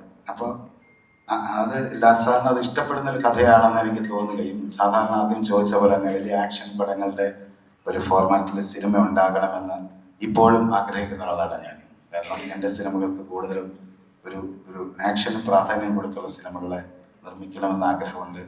അതിൽ മോഹൻലാൽ സാർ ഒരു വേറൊരു തലത്തിൽ നിൽക്കുന്ന ഒരാളാകണമെന്ന് ആഗ്രഹമുണ്ട്. ലാൽ സാറിൻ്റെ ആക്ഷനും കാര്യങ്ങളൊക്കെ കാണാൻ ഭയങ്കര ഒരു ഇഷ്ടമുള്ള ഒരാളാണ്. അപ്പോൾ അതിൽ നിന്ന് മാറി ഈ സിനിമയുടെ കഥയിൽ എന്താ പ്രത്യേകത എന്ന് ചോദിച്ചാൽ, ജോർജ് കുട്ടി ശരിക്കും നമുക്ക് നമ്മുടെ ഉള്ളിൽ ഒരു ഹീറോ പരിവേഷം ആ കഥ തുടങ്ങുമ്പോൾ മുതൽ അവസാനം വരെ തരുന്നുണ്ട്. അത് ആക്ഷനിലൂടെ അല്ല എന്ന് മാത്രമല്ല, ഓരോ പ്രവൃത്തിയും ഒരു ആക്ഷന് പ്രാധാന്യം തരുന്ന പോലെ തന്നെ ആയിരുന്നു. അപ്പോൾ അത് ദൈവം അനുഗ്രഹിച്ച് അത് ലോകമെമ്പാടുമുള്ള എല്ലാ ഭാഷയിലുമുള്ള ആൾക്കാർ അത് കാണുന്നു, അത് ഇഷ്ടപ്പെടുന്നു എന്ന് പറഞ്ഞ് ഒരു വലിയ ഭാഗ്യം തന്ന സിനിമയാണ് ദൃശ്യം 1. അപ്പൊ ദൃശ്യം കഴിഞ്ഞ് അത്രയും സന്തോഷകരമായിരിക്കുന്ന സമയം മുതൽ ഞാൻ ജിത്തുവിൻ്റെ അടുത്ത് ഞാൻ 2ാം ഭാഗത്തിനെ കുറിച്ച് സംസാരിക്കുകയാണ്. അപ്പൊ ജിത്തു പറഞ്ഞില്ലാണ്ട് അതിനൊന്നും സാധ്യതയില്ല എന്ന് പറഞ്ഞ് ആദ്യം തെന്നിപ്പോകുമ്പോൾ ഞാൻ വീണ്ടും ജിത്തുവിൻ്റെ അടുത്ത് ഞാൻ പറഞ്ഞു, ഞാൻ കഥ പറഞ്ഞു തരാം. ജിത്തുവിനോട് ഞാൻ പലപ്പോഴും പറഞ്ഞിട്ടില്ലേ, ദൃശ്യം 2ന്റെ കഥ ഞാൻ പറയാമെന്ന് പലപ്പോഴും ഞാൻ പറഞ്ഞിട്ടുണ്ട്. അങ്ങനെ എൻ്റെ ഒരു പോസ് അതിൽ കൂടുതലായിട്ടുണ്ടെന്നാണ് ഞാൻ വിശ്വസിക്കുന്നത്. അതെയോ ഇനി ജിത്തുവിനോട് പറയാത്തതാണോ, ശല്യപ്പെടുത്തലെന്നൊക്കെ പറയുമ്പോൾ അതാണ് ഞാൻ ആദ്യം പറഞ്ഞത്. ആ ഒരു ഫ്രീഡം തരുന്നത് കൊണ്ട് തന്നെ നമുക്ക് ഇഷ്ടമുള്ളത് ജിത്തുവിനോട് പറയാം. അങ്ങനെ ഒരു ദിവസം ഇങ്ങനെ ദൃശ്യം 2 ഉണ്ടാകുന്നു. ദൃശ്യം 2 ഉണ്ടായി കഴിഞ്ഞപ്പോൾ വീണ്ടും നമ്മളതുപോലെ പറയുന്നു. അപ്പോൾ അങ്ങനെ ദൃശ്യം 3 ഉണ്ടായി. ദൃശ്യം 3 കഴിഞ്ഞപ്പോൾ ഇനിയും ഇത് കഴിയുമ്പോൾ വീണ്ടും പറയാൻ വേണ്ടി ഞാൻ ആഗ്രഹിച്ചിരിക്കുകയാണ്. അങ്ങനെ ഞങ്ങളുടെ സൗഹൃദം ഇത് വീണ്ടും ഇങ്ങനെ പോകണം. അപ്പോൾ എനിക്കതിൽ കാര്യം ഏറ്റവും വലിയ സന്തോഷം, നമ്മൾ എവിടെ ചെന്നാലും ദൃശ്യം എന്ന് പറയുന്ന ഒരു സിനിമ എന്ന് പറയുന്നത് നമുക്ക് മലയാളിക്ക് അഭിമാനമാണ്. മോഹൻലാൽ സാർ ആ സിനിമയിൽ അഭിനയിച്ചു എന്ന് പറയുന്നത് എനിക്ക് അഭിമാനമാണ്. ജിത്തു ആ സിനിമ ജിത്തുവിൻ്റെയാണ് ആ സിനിമ ഡയറക്ഷൻ, ജിത്തുവിൻ്റെ പടമാണെന്ന് പറയുന്നത് എനിക്ക് അഭിമാനമാണ്. അതിനോട് ചേർന്ന് നിൽക്കാൻ എനിക്ക് പറ്റി എന്ന് പറയുന്നത് എന്നെ സംബന്ധിച്ച് എൻ്റെ ഒരു ഏറ്റവും അഭിമാനവും സന്തോഷവും എല്ലാമാണ്. അതിന് വലിയ പ്രാർത്ഥനയുണ്ട്. അതുപോലെ തന്നെ ഈ ദൃശ്യം 1ഉം 2ഉം 3 ഒക്കെ ഈ 13 വർഷം നടന്നു പോകുന്ന സമയത്തുള്ള വേറൊരു സന്തോഷം എന്താണെന്ന് വെച്ചാൽ, ലാൽ സാറ്, മീന മാം, അതുപോലെ അതിൽ അഭിനയിക്കുന്ന എല്ലാവരും, സിദ്ധിക്കേണ്ട ഒരുപാട് പേരുണ്ട്. അപ്പൊ ഇവരെല്ലാം കൂടി വീണ്ടും കൂടുമ്പോൾ നമ്മളൊരു ഒരു ഫീലിംഗ് നമുക്ക് ജീവിതത്തിൽ ഇങ്ങനെ കണ്ടിന്യൂ ചെയ്തു പോകാൻ പറ്റുന്ന പോലെ. 13 വർഷം മുൻപ് മുതൽ ഇപ്പോഴും അത് കാര്യം 3 പടം ആകുമ്പോഴെങ്കിലും അതിങ്ങനെ കൂടെ ചേർന്ന് പോകുന്ന പോലെ. അപ്പൊ അത് ജീവിതകാലം മൊത്തം അങ്ങനെ കുറെ കാലോടെ അത് യാത്ര ചെയ്യാൻ ഉള്ള ഭാഗ്യം ഉണ്ടാവട്ടെ. ഈ സിനിമയെ അതുപോലെ എല്ലാവരും സ്വീകരിക്കട്ടെ. അതിന് പ്രാർത്ഥിക്കുന്നു. അതെല്ലാം വളരെ സ്നേഹത്തോടെ തന്നെ കാണുന്നു. അതുപോലെ തന്നെ പനോരമ സ്റ്റുഡിയോസ്, കുമാർ സർ, വലിയ സന്തോഷം. കാര്യം എന്താണെന്ന് വെച്ചാൽ, നമ്മുടെ മലയാളത്തിനെ എല്ലാ സ്ഥലത്തേക്കും എങ്ങനെ എത്തിക്കാൻ പറ്റും എന്ന് എപ്പോഴും ട്രൈ ചെയ്യുന്ന ഒരു മലയാള സിനിമയെ സ്നേഹിക്കുന്ന ഒരു വ്യക്തി എന്നുള്ള എനിക്ക്, പ്രത്യേകിച്ചും ലാൽ സാറിന്റെ സിനിമകളെ അങ്ങനെ എത്തിക്കണമെന്ന് ചിന്തിക്കുന്ന എനിക്ക് ഇങ്ങനെ ഒരു അസോസിയേഷൻ കിട്ടുന്നു എന്ന് പറയുന്നത് എന്നെ സംബന്ധിച്ച് എനിക്ക് പ്രിയപ്പെട്ടതാണ്. അവര് ബോംബെയിൽ നിന്ന് മലയാളത്തിലേക്ക് വന്ന് ഇത്രയും വലിയ ഒരു സിനിമയിലേക്ക്, ലോകമെമ്പാടും എത്തിക്കാൻ പറ്റുന്ന ഒരു സിനിമയിലേക്ക് അവർ അസോസിയേറ്റ് ചെയ്യുന്നു. അപ്പൊ അത് ഇനിയും മുമ്പോട്ടും ഒരുപാട് കാലം അങ്ങനെ ചേർന്ന് നിൽക്കാൻ സാധിക്കട്ടെ. ഒരുപാട് സിനിമകൾക്ക് വളർച്ച ഉണ്ടാകട്ടെ. എല്ലാവരോടും വളരെ സ്നേഹത്തോടെ എൻ്റെ യാത്രയിൽ 27 വർഷം മുൻപ് മുതൽ തുടങ്ങിയ സഹകരിച്ച എല്ലാവരെയും, എൻ്റെ സിനിമയിൽ സഹകരിച്ച എല്ലാവരെയും ഈ സമയത്ത് ഓർക്കുന്നു. ഞങ്ങളുടെ ആശീർവാദ് സിനിമാസിനെ ഈ രീതിയിൽ എത്തിച്ചതിന് എല്ലാ പ്രേക്ഷകരോടും എല്ലാവരോടും എൻ്റെ ഹൃദയത്തിൻ്റെ ഭാഷയിൽ എനിക്ക് ഹൃദയത്തിൽ നിന്നും നന്ദി. എൻ്റെ പേരും ഒന്ന് വേദിയിൽ തുടരണം റിക്വസ്റ്റ് ചെയ്യാണ്. എനിക്കൊന്ന് ആരെങ്കിലും മൈക്കൊന്ന് വാങ്ങിയിരുന്നെങ്കിൽ. ഇപ്പോൾ പനോരമയായിട്ടുള്ള കൊളാബറേഷനെ കുറിച്ചാണ്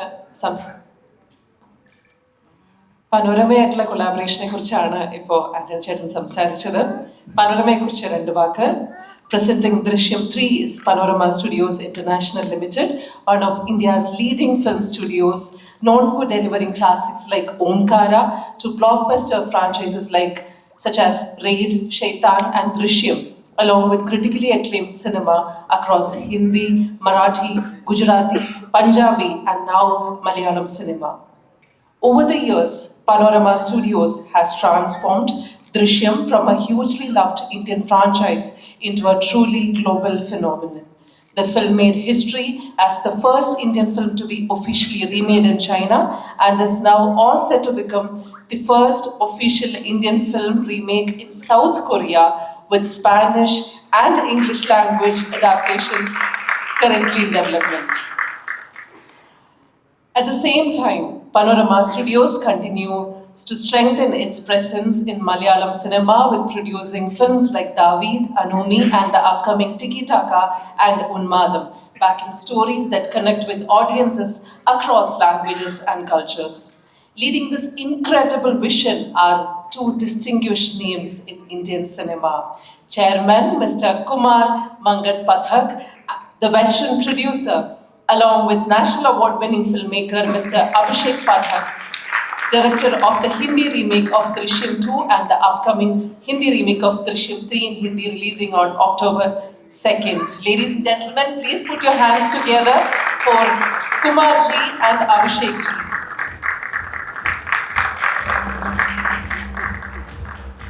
I request Lal sir to kindly adorn them with our traditional ponada. Anthony sir will present a bouquet to Kumar ji and Abhishek ji.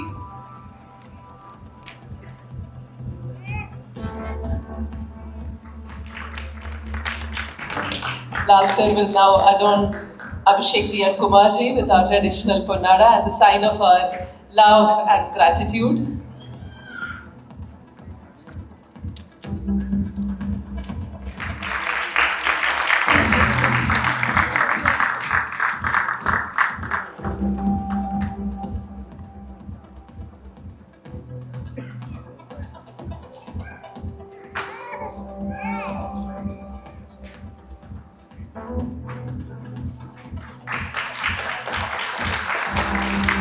I would also like to request Mr. Rajesh Menon, who heads the South Division of Panorama, to kindly join us on stage.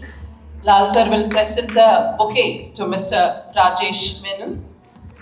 Chitu sir, can we also have you on stage while we talk about this huge collaboration?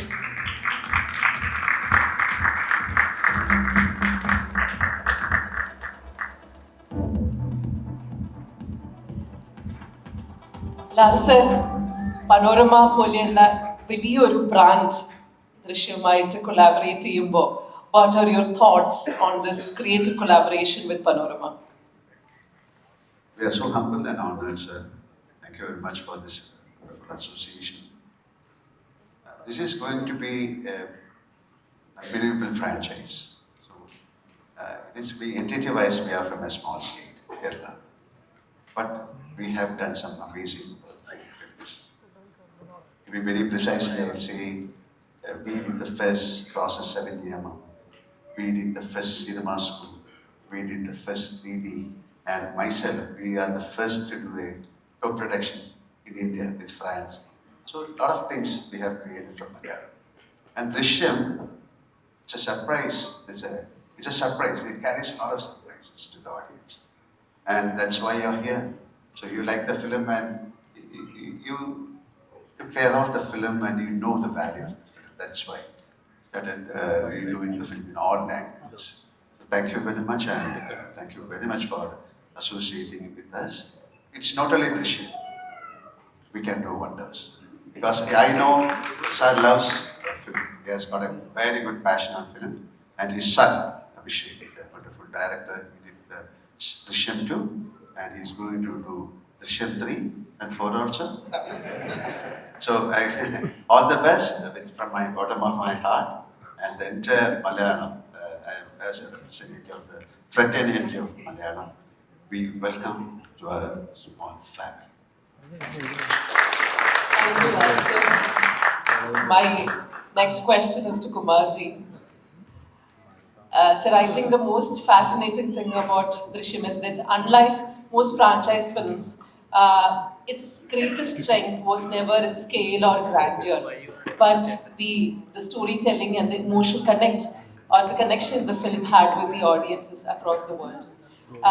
as you present Drishyam 3 to the audiences, what are your thoughts and what do you think about the love and the acceptance that the film is getting? Thank you everyone. That's all. मैं हिंदी में बोलना चाहूँगा। Drishyam film जो है मैंने 1, 4 and अभी 3 बनाई है। 3 में हम लोग इस फिल्म को प्रेजेंट कर रहे हैं और हमारी कोशिश है कि ये मैक्सिमम वर्ल्ड के मैक्सिमम जगह में पिक्चर रिलीज हो, जहाँ भी मलयाली लोग रहते हैं, जहाँ भी केरला के लोग रहते हैं, वहाँ पे फिल्म जाए। मुझे काफ़ी लोगों के मेल और मैसेज आए हैं कि हम 3000 लोग हैं या 4000 पीपल, हम फिल्म देखना चाहते हैं।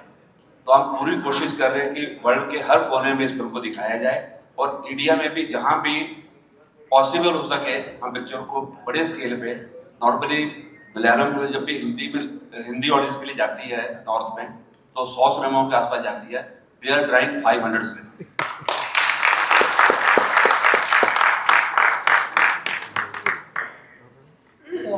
Thank you, sir. My next question is to you, Abhishek ji. As I said earlier, you have directed the Hindi remake of Drishyam 2 and you are currently working on Drishyam 3. So the emotional world of Drishyam is deeply rooted in Malayalam culture and our family dynamics. So while remaking this into another language, what was the most challenging part, or what was the most, I don't know, what was the biggest challenge in recreating a purely Malayalam film? Good evening, everyone. I think there's no challenge in it. I mean, the emotion Drishyam and the franchise carries, it's going global. It's not about even Malayalam or Hindi or anything. We're taking the film to Korea. We're taking film various languages. So I think the core emotion of the film is so beautiful.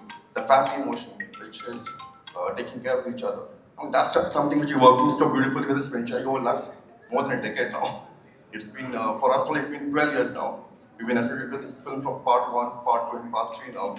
So it's a great journey. I mean, honored to be presenting a film with Lal sir and Jesus sir. It's a great honor to be part of this beautiful franchise right now. Yeah. Okay, thank you so much. Now, Rajesh sir. Well, I would first of all thank you for calling me here. I'm really grateful to be standing with such great stalwarts of the industry, and Drishyam is a great franchise to be part of. So, like Anthony sir said, we should be part of 4th and 5th also. So, thank you. Thank you so much, sir. Thank you. I request Lal sir and Anthony sir to continue to be on stage. Other dignitaries may take their seats.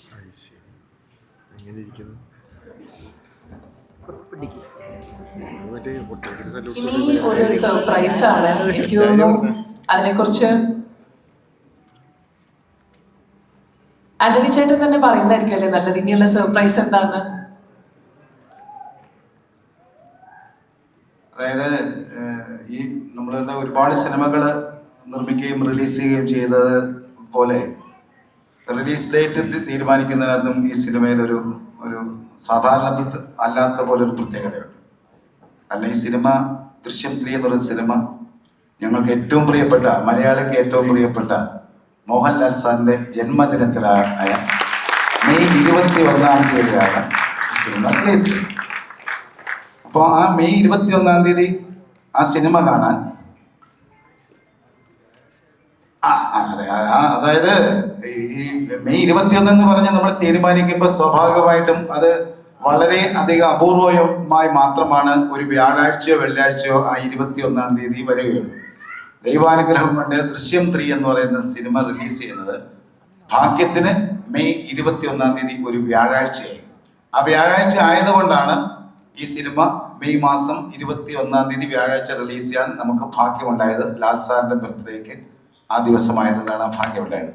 ആ ദിവസം Mohanlal sir ചില പടങ്ങൾ കേരളത്തിലെ തിയേറ്ററുകളിൽ റിലീസിന് കാണാൻ വന്നിട്ടുണ്ട്. അപ്പോൾ നമ്മളുടെ ഒരു മലയാളിയുടെ എല്ലാവരുടെയും ഒരു പ്രത്യേക ഒരു സന്തോഷ ദിവസമായതുകൊണ്ട് ആ ദിവസം എന്തായാലും നമ്മൾ സിനിമയ്ക്ക് പോകണമെന്ന് ലാൽ സാറിൻ്റെ അടുത്ത് പറഞ്ഞപ്പോൾ ലാൽ സാർ പറഞ്ഞു മെയ് 21 സിനിമ കാണാൻ തിയേറ്ററിൽ വരാമെന്ന് സമ്മതിച്ചു. ആ സമ്മതവുമായി ബന്ധപ്പെട്ട് ലാൽ സാറിന് ഇന്ന് ഒരു ടിക്കറ്റ് ലാൽ സാർ ഇവിടെ വെച്ച് എടുക്കുകയാണ്. അപ്പൊ ഈ സന്തോഷം നമ്മൾ പറഞ്ഞു കഴിഞ്ഞപ്പോൾ നമ്മുടെ കുടുംബത്തിലെ മെമ്പറായ മീന മാം പറഞ്ഞു, ഞാൻ മദ്രാസിൽ നിന്ന് തലേ ദിവസം വരും, എന്നിട്ട് ഞാനും ആ കൂട്ടത്തിൽ ഇരുന്ന് നമുക്ക് ഒന്നിച്ചിരുന്ന് സിനിമ കാണാമെന്ന്. അത് മീന മാമിന് ഈ സ്ഥലത്ത് ക്ഷണിക്കുകയാണ്. അതെല്ലാവരും കാണാൻ വേണ്ടിയിരിക്കുകയാണ്. അത് നമ്മള് എല്ലാവരും ഇതിനകത്ത് ഉണ്ടാകും. വലിയ സന്തോഷം. ആദ്യമായിട്ടാണ് ഒരു ടിക്കറ്റ് എടുത്തൊരു സിനിമ കാണാൻ. പണ്ടൊക്കെ സിനിമയുടെ ടിക്കറ്റ് എടുത്ത് സിനിമയ്ക്ക് പോകേണ്ട സമയമാകുമ്പോഴത്തേക്ക് ഞാൻ സിനിമയിലായിപ്പോയി.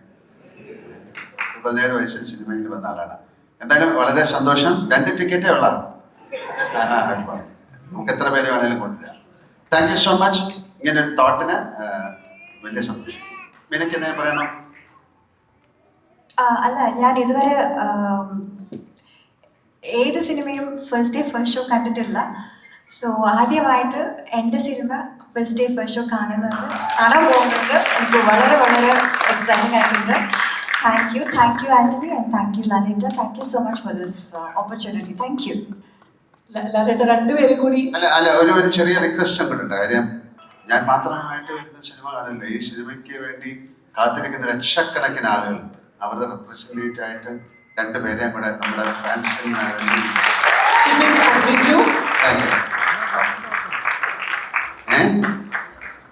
ഷിബിനും ബിജു നിങ്ങൾക്കും സിനിമയ്ക്ക് സാധാരണ ഇവരാണ് കഷ്ടപ്പെട്ട് ഇടി കൊണ്ട് ആദ്യം ടിക്കറ്റ് വാങ്ങിക്കാൻ നോക്കും. ഇത്രയും സൗകര്യമായിട്ട് ആദ്യമായിട്ടായിരിക്കും ടിക്കറ്റ് വാങ്ങിക്കുന്നത്. Thank U.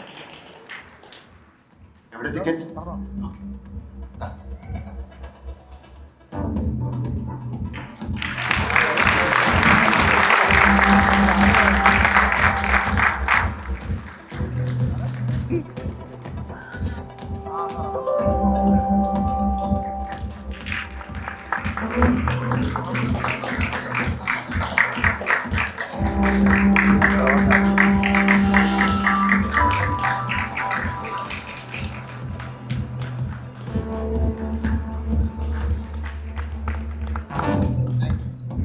Thank you.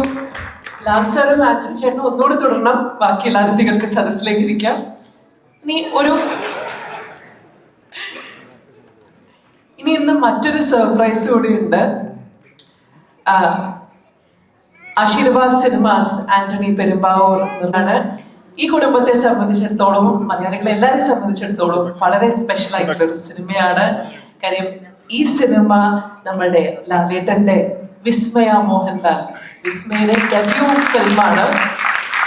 ലാലേട്ടന്റെ മാത്രമല്ല, ആന്റണി ചേട്ടന്റെ മകൻ ആശിഷ് ജോ ആന്റണിയുടെ കൂടെ ഡെബ്യൂ മൂവിയാണ്. ആശിഷ് ഇവിടെ നമ്മുടെ കൂടെ ഉണ്ട്. ഈ സിനിമയുടെ motion poster, Jude Antony Joseph സംവിധാനം ചെയ്യുന്ന ഈ സിനിമയുടെ മോഷൻ പോസ്റ്റർ നമുക്കൊന്ന് കാണാം.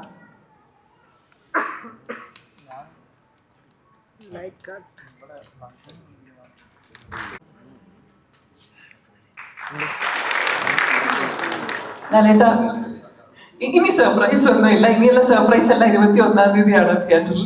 ലാലേട്ട, ഇവിടെ കൂടിയിരിക്കുന്ന എല്ലാവരോടും, സിനിമ റിലീസിന് മുമ്പായി ഇന്നത്തെ ഒരു സായനത്തിൽ പങ്കെടുത്ത എല്ലാവരോടും ഒരു വാക്ക് നന്ദി ലാലേട്ടന്.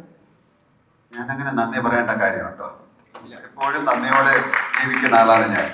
എല്ലാ പ്രേക്ഷകരോടും, എല്ലാ മീഡിയക്കാരോടും, എന്നെ ഇഷ്ടപ്പെടുന്ന ആൾക്കാരോടും, എന്നെ ഇഷ്ടപ്പെടാത്ത ആൾക്കാരോടും എനിക്ക് സ്നേഹം മാത്രമേ ഉള്ളൂ. അപ്പൊ അദ്ദേഹം പറഞ്ഞുകൊണ്ട് ഒരു ഫോർമാലിറ്റിക്ക് പറയുന്നു. Thank you very much and have a great evening. Thank you ലാലേട്ട.